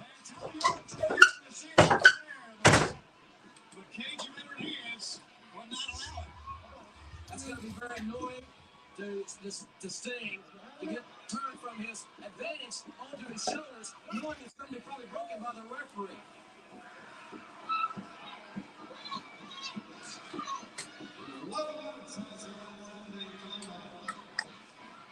So we're past the 10-minute mark of the 25-minute television time limit for the world heavyweight title. Sting and Flair, you know, the judges here at ringside, this one's going to be awfully tough to call. There you see them. Well, they're very intense over here. The judges, no doubt, this match has been very closely contested, and we have had very few near falls. So they're going to have to go right now with where the momentum is. And I think at this point in time, we can say that the Stinger has the advantage, Tony. Well, we talked about Sting going right after Flair. That was the great equalizer. That really caught it. Sting has been able to absorb a lot of blows, but he didn't absorb that one. No, he couldn't. Flair caught him flush with that blow right to the ribs and that massive chop. Flair's chops are legendary in this sport. Right to the sternum area. And Sting returns. He returns again. He kicks him a second time. Make it 3, and now the ropes. Up high. What strength this young man has from Venice Beach, 270-pounder. That's just slammed. That was impressive. 6 feet in the air. And Flair is hurting for certain here in the squared circle.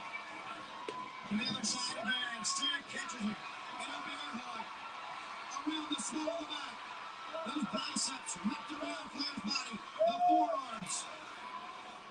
That power slam or the press slam. Sting has the rat tail. Flair has his rat teeth. And Sting sensing that has gone right to the very hook, which is It is mean. even more punishment. In fact, more But it was funny. I'm sorry. of the Nature Boy. An advantage that Sting has here. As he The juxtaposition of the two of them together, I had to comment. And when you do that, you can only learn more about the champion. A comforting embrace. No, that's a bear hug. He's shutting his kidneys down, Dylan. They're just hugging it out. They're very happy to see each other. He's not going to be able to process waste very soon.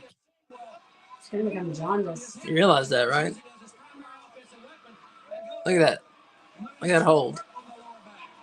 And it is amazing that the scorpion deathlock also affects the lower back because it's in a Boston crab-like position. That's a good point. It really does. So Sting really having the champ, and you're right. You said the momentum has to be with Sting right now, and if they needed to call it, the judges needed to call it, then it would go to Sting. But Flair not finished yet. One thing about the champ, and I've seen it over the years, he can take punishment better than anybody. Look, He's very resilient. There's no doubt about it. Flair trying to get to the ropes. There's a blitz instead of break. Look at great position the officials there.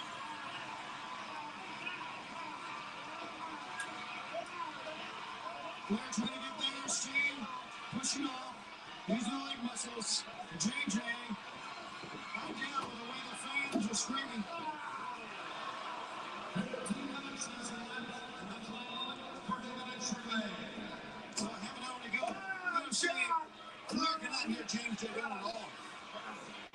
We can barely hear each other, Tony. We're sitting here beside each other here at ringside. Sting keeping on the pressure with a bear hug. You don't have to be standing to maintain the pressure of the bear hug. But Flair very, very aware of the positions of his shoulder. Keeping his arms extended so the referee cannot count him out. Great camera shot. Tremendous job by all of our camera people looking right over their shoulder. He's here at ringside.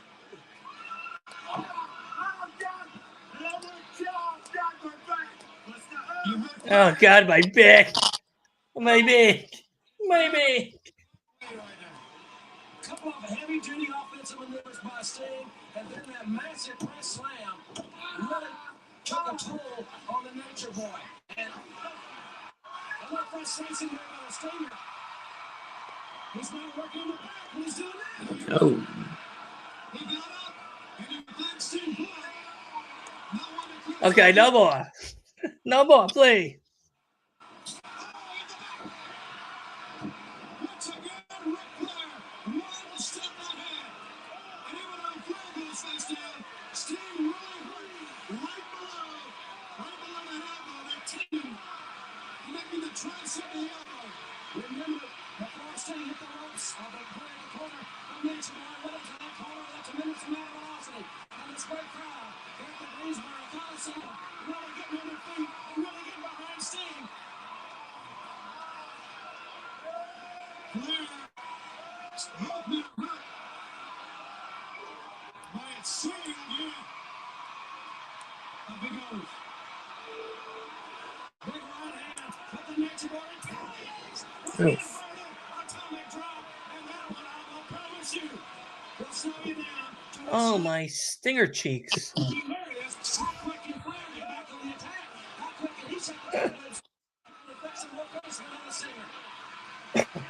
Just ring in pain. Flair now. We're talking about outside. This is Flair's territory.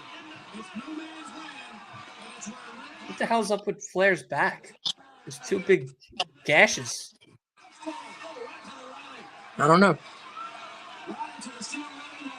Or they're just a shadow. You know, you gotta go back to the time where Sting. Oh, one more time. Jim, you gotta think about Flair was screaming, my back, my back. Sting got up. My back. My back. Flair really, I think, trying to make a point here. And really force a point to that man, Sting. I wonder why they're there. The judges? No, the Wonder People. The Wonder People. The Wonder Years King. Oh.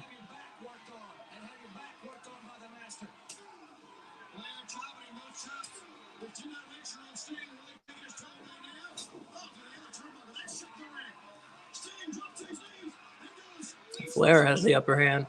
You I see think the this big was- gashes in his back?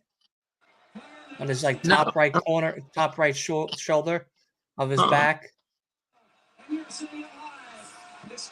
No, do you see what he's talking about? I saw some blood on his top right shoulder, but I didn't see a cut. No, I don't see what you're talking about.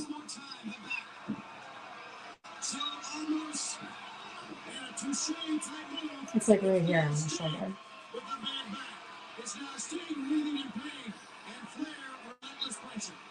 Our three celebrity judges here at ringside are looking on in utter amazement. I have 3 celebrities here.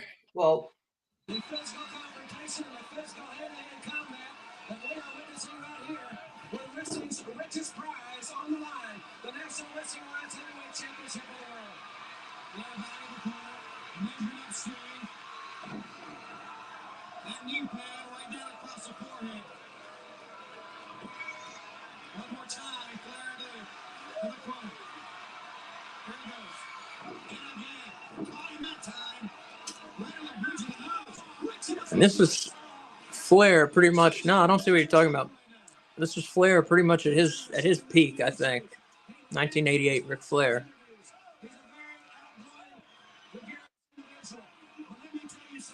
He has said it, and I will say amen to it. He is the dirtiest player in the game.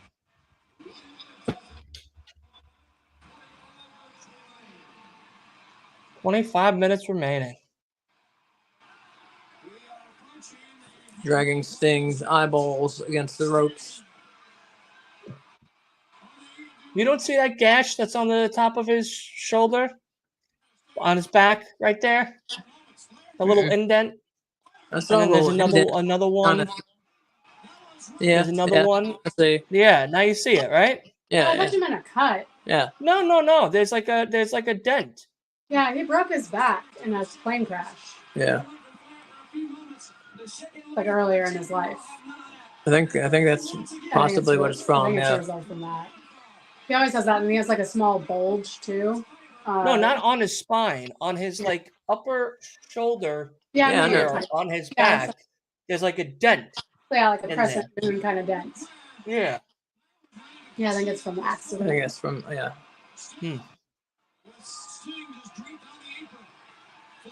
It's crazy. Yeah, he broke his back in a plane accident, and people told him he never, wrestle again. And then he wrestled for decades longer and never really had trouble with it. Really, All right.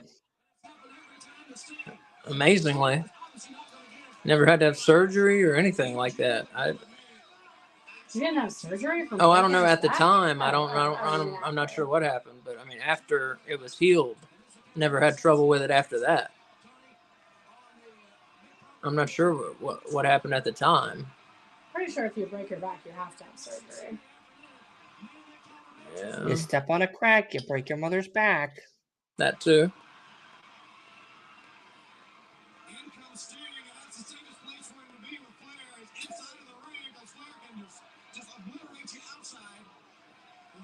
Flair's giving it all right now. As you see live from Greensboro, Flair is dropping still. Elbow drops, and Sting still was able to get his shot in. Look at Sting again. He's coming back. Let's stay here. Let's reach him down. He is popped. Flair has got it. Flair looking at him. Bewilderment. And the Stinger with a big right hand. And Flair went over to the top ring himself. Oh, top rope, done. Disqualified. He went over the top rope by himself, is what the announcer said to pass that off. Hmm. Sting didn't knock him over the top rope. Flair threw himself over the top rope, is what they're saying. Which makes no sense. You got it on the floor. You can't beat him out there. If you miss it, you end up in big trouble. And you don't want to get yourself dig a hole for yourself. Can the championship change on disqualification in the NWA? Like if he goes over the top rope, does Nope. Sting get the belt? Nope. Too often. He did. And once again, Flair with the dominant advantage. You see J.J. Dillon still securing that cage high above not going anywhere. Not at all. He has no factor in this match at all. He is World Tag Team Champions. Just lost moments ago. The NWA World Tag Team match to Barry Windham and Lex Luger. Now what about the man who is the leader, so to speak, of the Horsemen, Ric Flair? No doubt the Horsemen put their hands together, riding around a little bit before Flair came out here.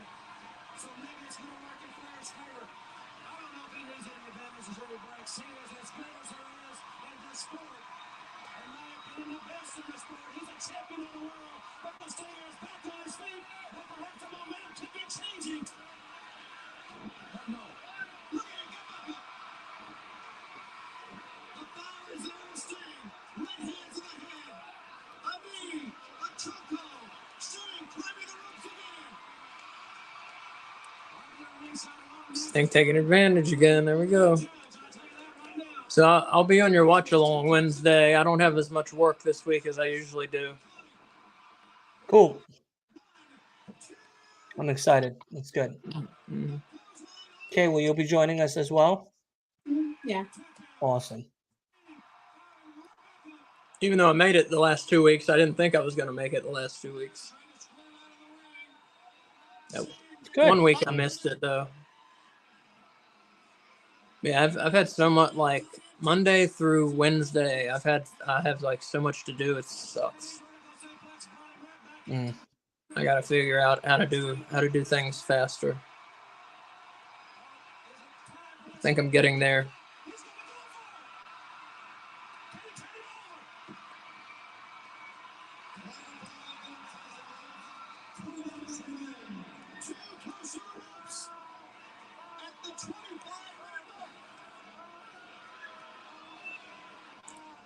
So this, I think Sting, there's the debate over who made up the Scorpion Deathlock, sharpshooter, whatever you want to call it. I believe Sting invented it. You would assume Bret Hart, the legend, he invented it. I don't think so, though. I think Sting invented it, and Bret Hart is the one who copied Sting, believe it or not.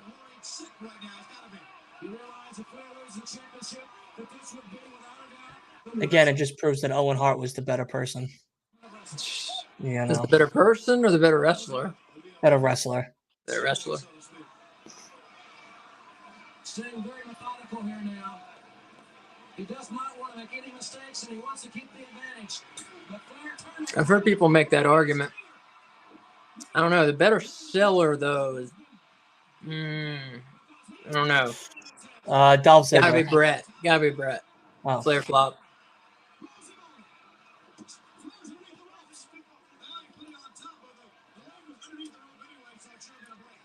I give it to Bret, though. It's very close. Very close.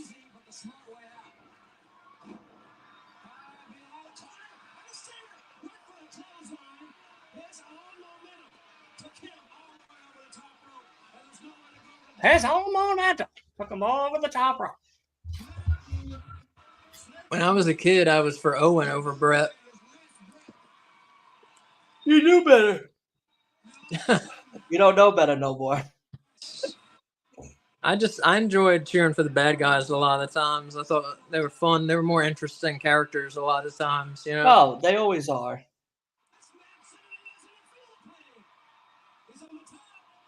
Yeah. Yeah. Oh. My God, that was 3.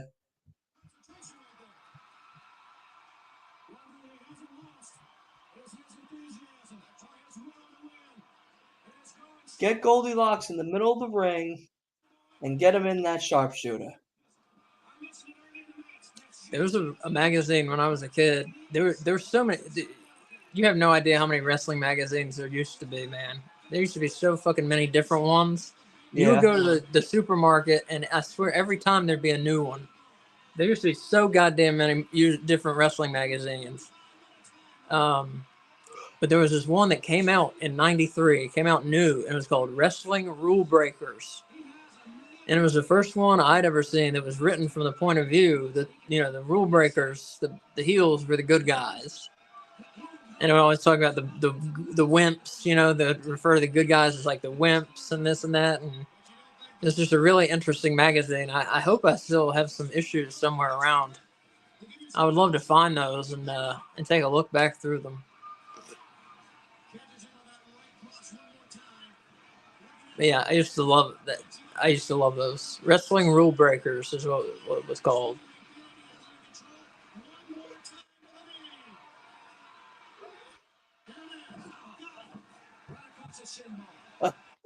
God. And it was meant kind of to take that the taboo, you know, you kind of wanted to read it even if you weren't for the heels, you kind of wanted to read it to see like what it said, you know? Mm-hmm. Because the cover would say stuff like Bret the Wimp Man Hart, 10 reasons why Owen is the better brother, and shit like that, you know? And even if you didn't agree, you'd like want to read the magazine and find out what are they saying. Right. It was such a good gimmick.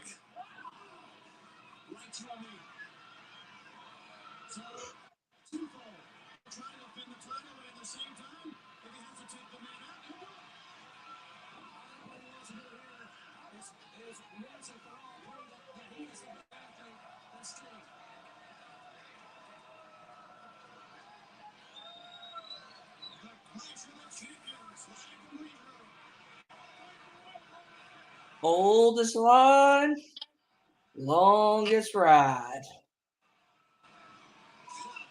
That's what they say.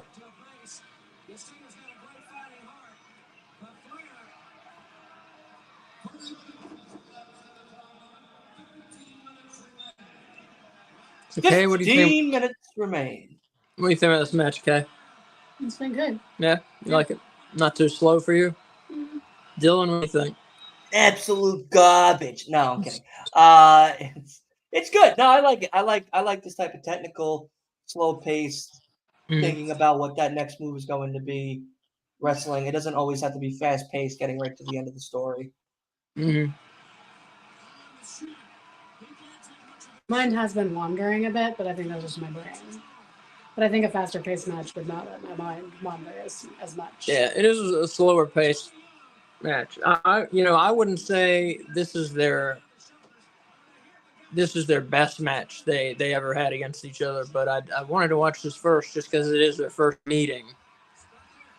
Well, that's the whole reason for Sting's retirement match choice, isn't it? Well, the location. And the location, yeah, Greensboro, kind of where, like I said, where Sting started. And why Ric Flair has joined him by his side, you know? Yeah.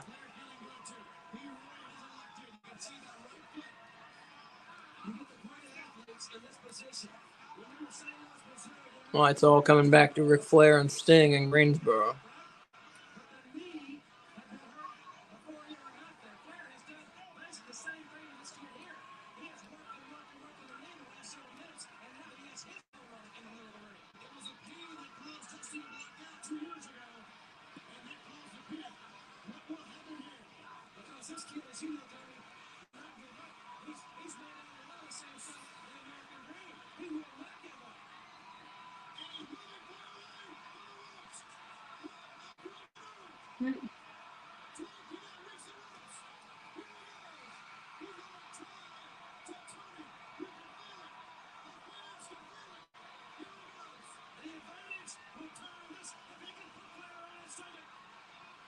Come on. Come on. Yeah, got him. They got him.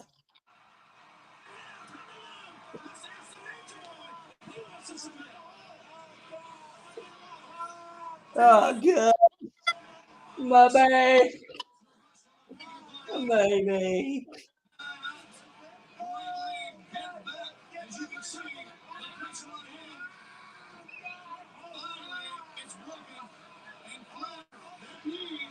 Wait, why was it broken? Yeah, I don't know. Flair didn't have the rope yet, did he? No, he just said, get me off of him. Yeah.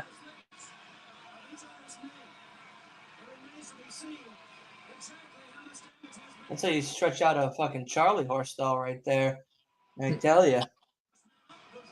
That was super shady. Why did that happen?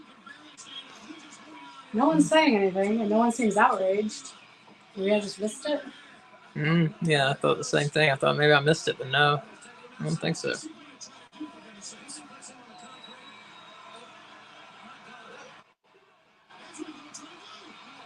That would be taking him over the top rope, wouldn't it?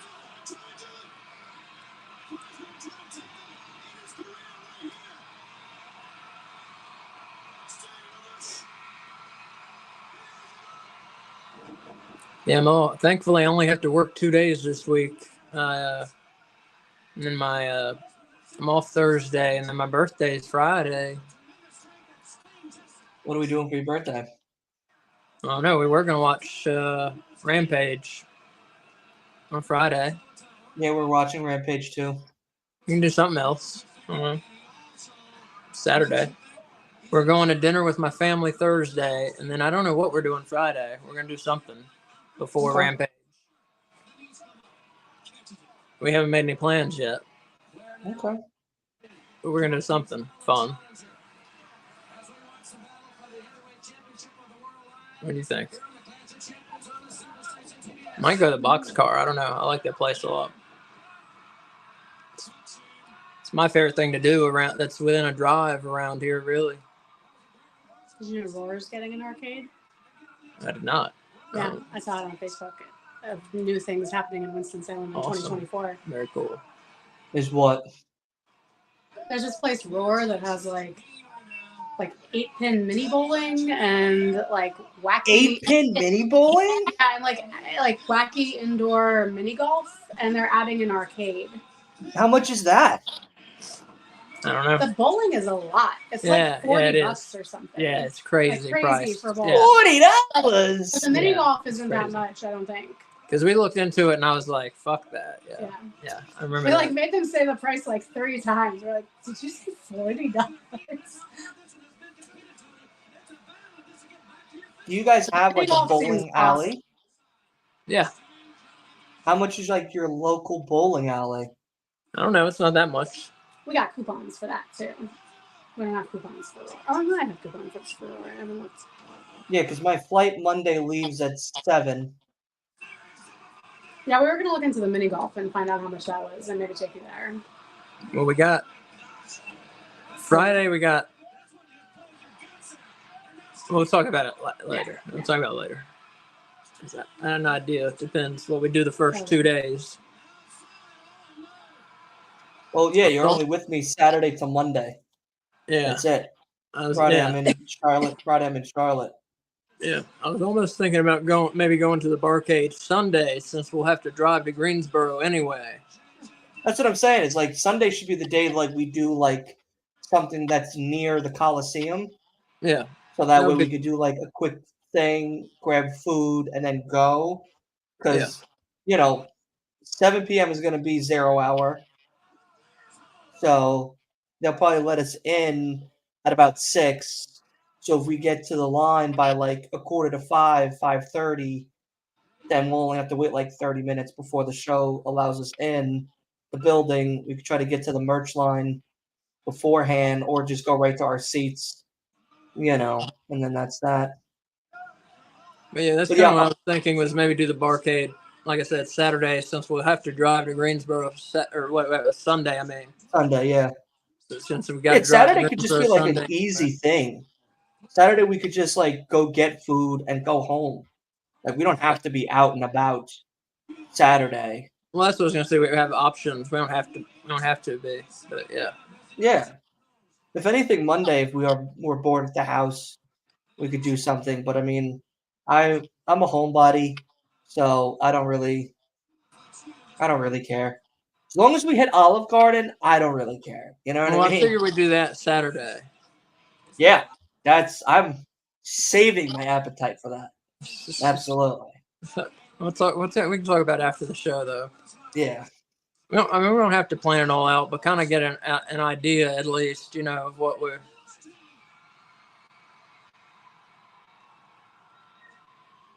Do you know how to party or what? You're wrestling. What are you talking about? Is that what he said? Yeah. Yeah.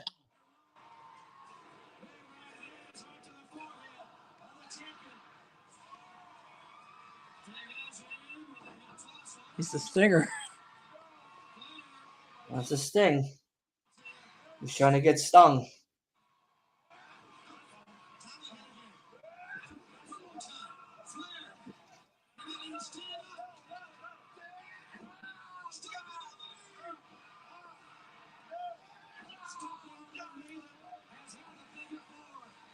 Is that what he said? Do I know how to party or what? That's odd. He said it to the manager in the cage. Oh, okay. That makes a little more sense. Okay, that's fun. That's funny. I didn't understand for a second. Yeah, he went over to the ring. I looked away. I didn't understand what was happening. I thought he was talking to the fans. I was like, what? No, I was talking to, what's the guy's name? J.J. Dillon. You said J.J. Abrams, but I know that wasn't right. J.J. Abrams. Yeah, he was the manager back in the day before he became a director.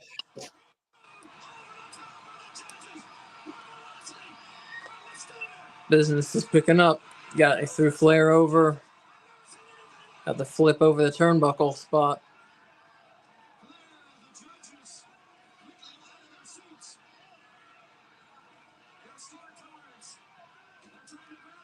Break the table! Oh, table's broken.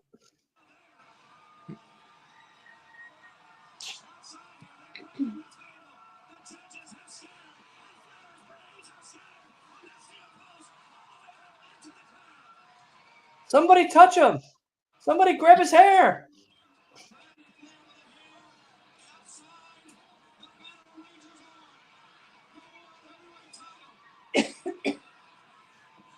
I can't wait to see what the Greensboro Coliseum looks like now. James J. Dillon is still there. He's bones now, but he's still there. They just left like him the up there. attraction from Pirates of the Caribbean.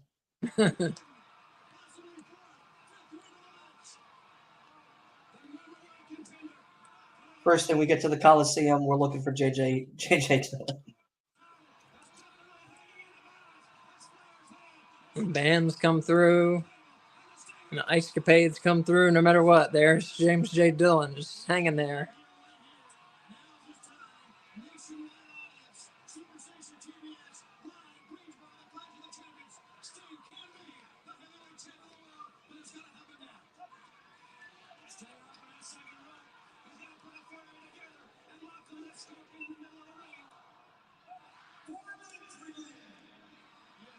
Four minutes?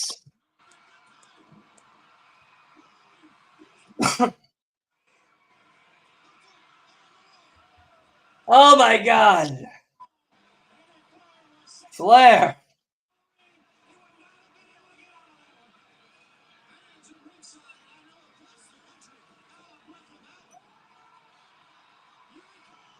Stinger splash. Oh dear.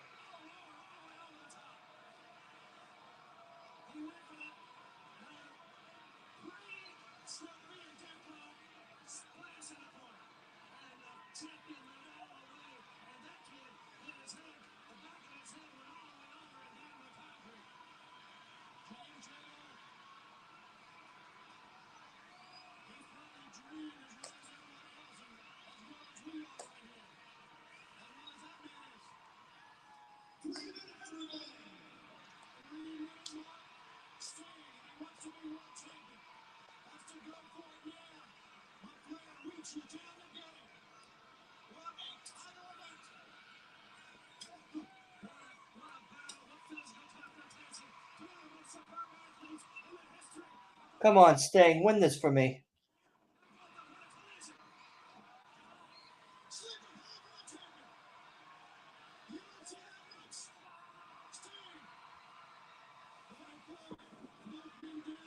Another Flair flop.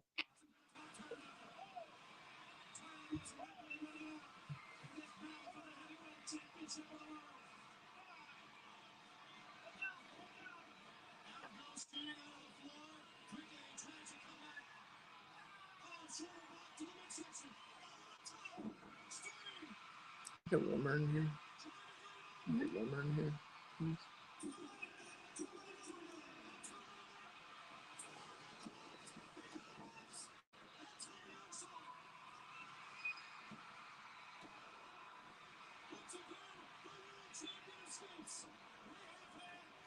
Is this really gonna end in a fucking? He still retains it because the time went out. Is that really what's about to happen here? We got about 2 minutes.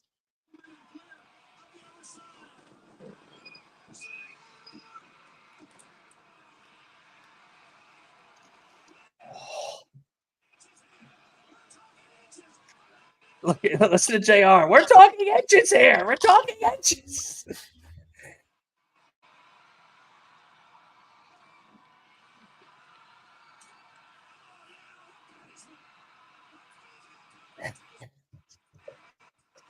I love when Flair, you would do that.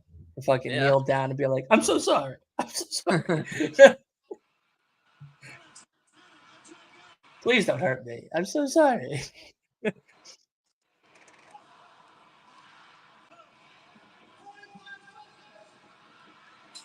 45 seconds.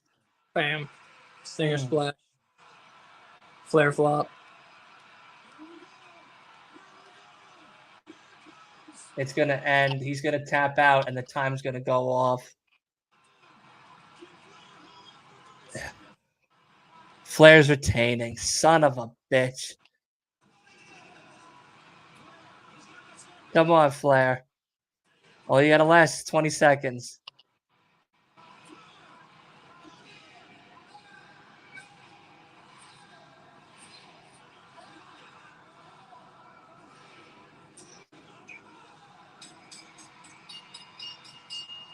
Yep, I knew it. I knew it. I knew it. God damn it. They went a whole hour.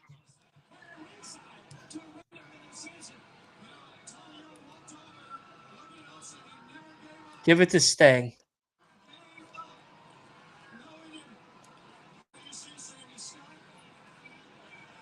There's the new guy from the new Leave It to Beaver.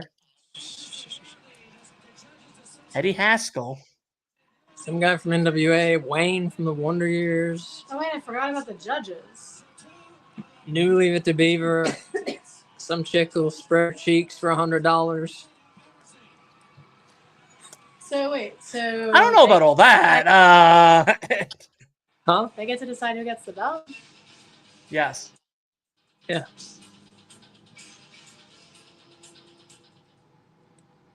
Take umbrage with that. Why? Yes. Sting couldn't win, so he shouldn't get the belt. Ladies and gentlemen, referee Tommy Young has secured the decision of the judges. Referee Young, if you will.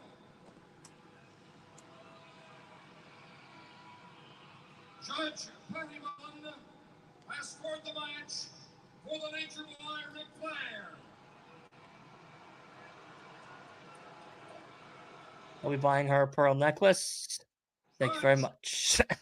Has scored the match for Sting. All right, one apiece, one apiece. Sting's going to get him a cheeseburger. Judge Sandy Scott has declared the match a draw. Oh, my. Yeah. He's fine. He's not allowed back. Therefore, still NWA World Heavyweight Pathetic.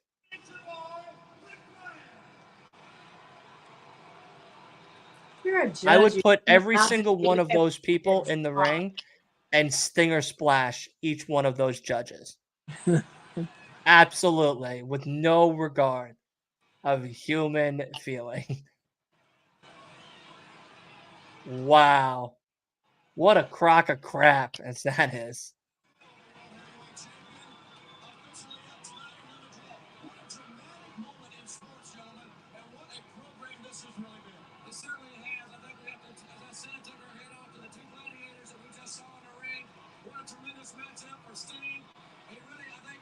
It's Stock Rose, no doubt about it.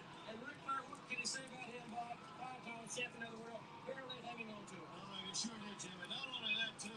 What a great afternoon of wrestling it's been. We got new World Tag Team Champions also done. Lex Luger and Barry Windham, NWA. Oh, we got no tag team champions, don't we, Tony? Fans, this week sometime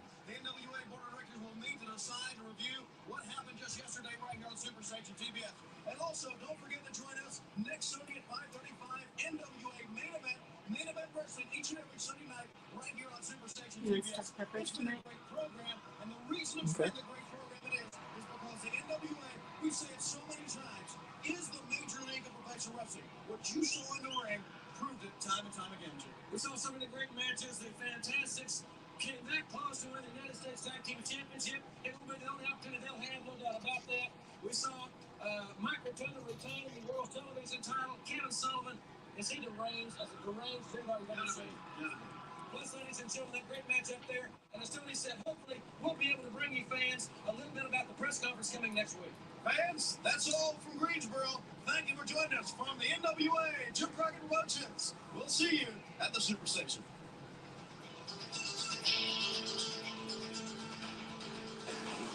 Senior producer Virgil Runnels. That's Dusty Rhodes, of course.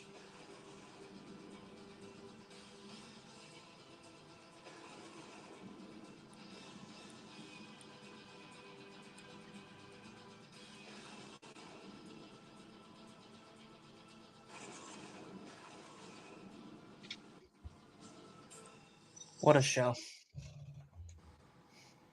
That's a pretty good one. That's a pretty good one, I think. Yeah.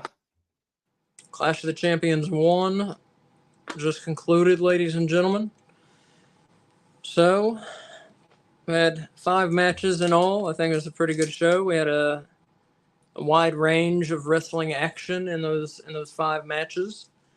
Let's get best match, worst match, and overall rating. We'll start with Kay. Best match was the main event. Mm-hmm. Worst match was the world's shortest barbed wire match. Mm-hmm. And I would give it a 4 overall. 4 bones. out of 5 bones. Oh, okay. Dylan? Sting and Ric Flair definitely stole the show. Best match. Worst match, I'll also say the same one that Kay said. I didn't see it.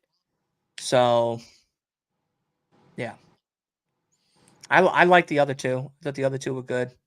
I like the other tag team match with Lex Luger and the Fanatics or Fantastics and the Express, right? Am I right on that? Yeah, lost to the Midnight Express. Yeah. Yeah. So I like that one. I like the Lex Luger match as well, tag team. But yeah, best match definitely Ric Flair Sting.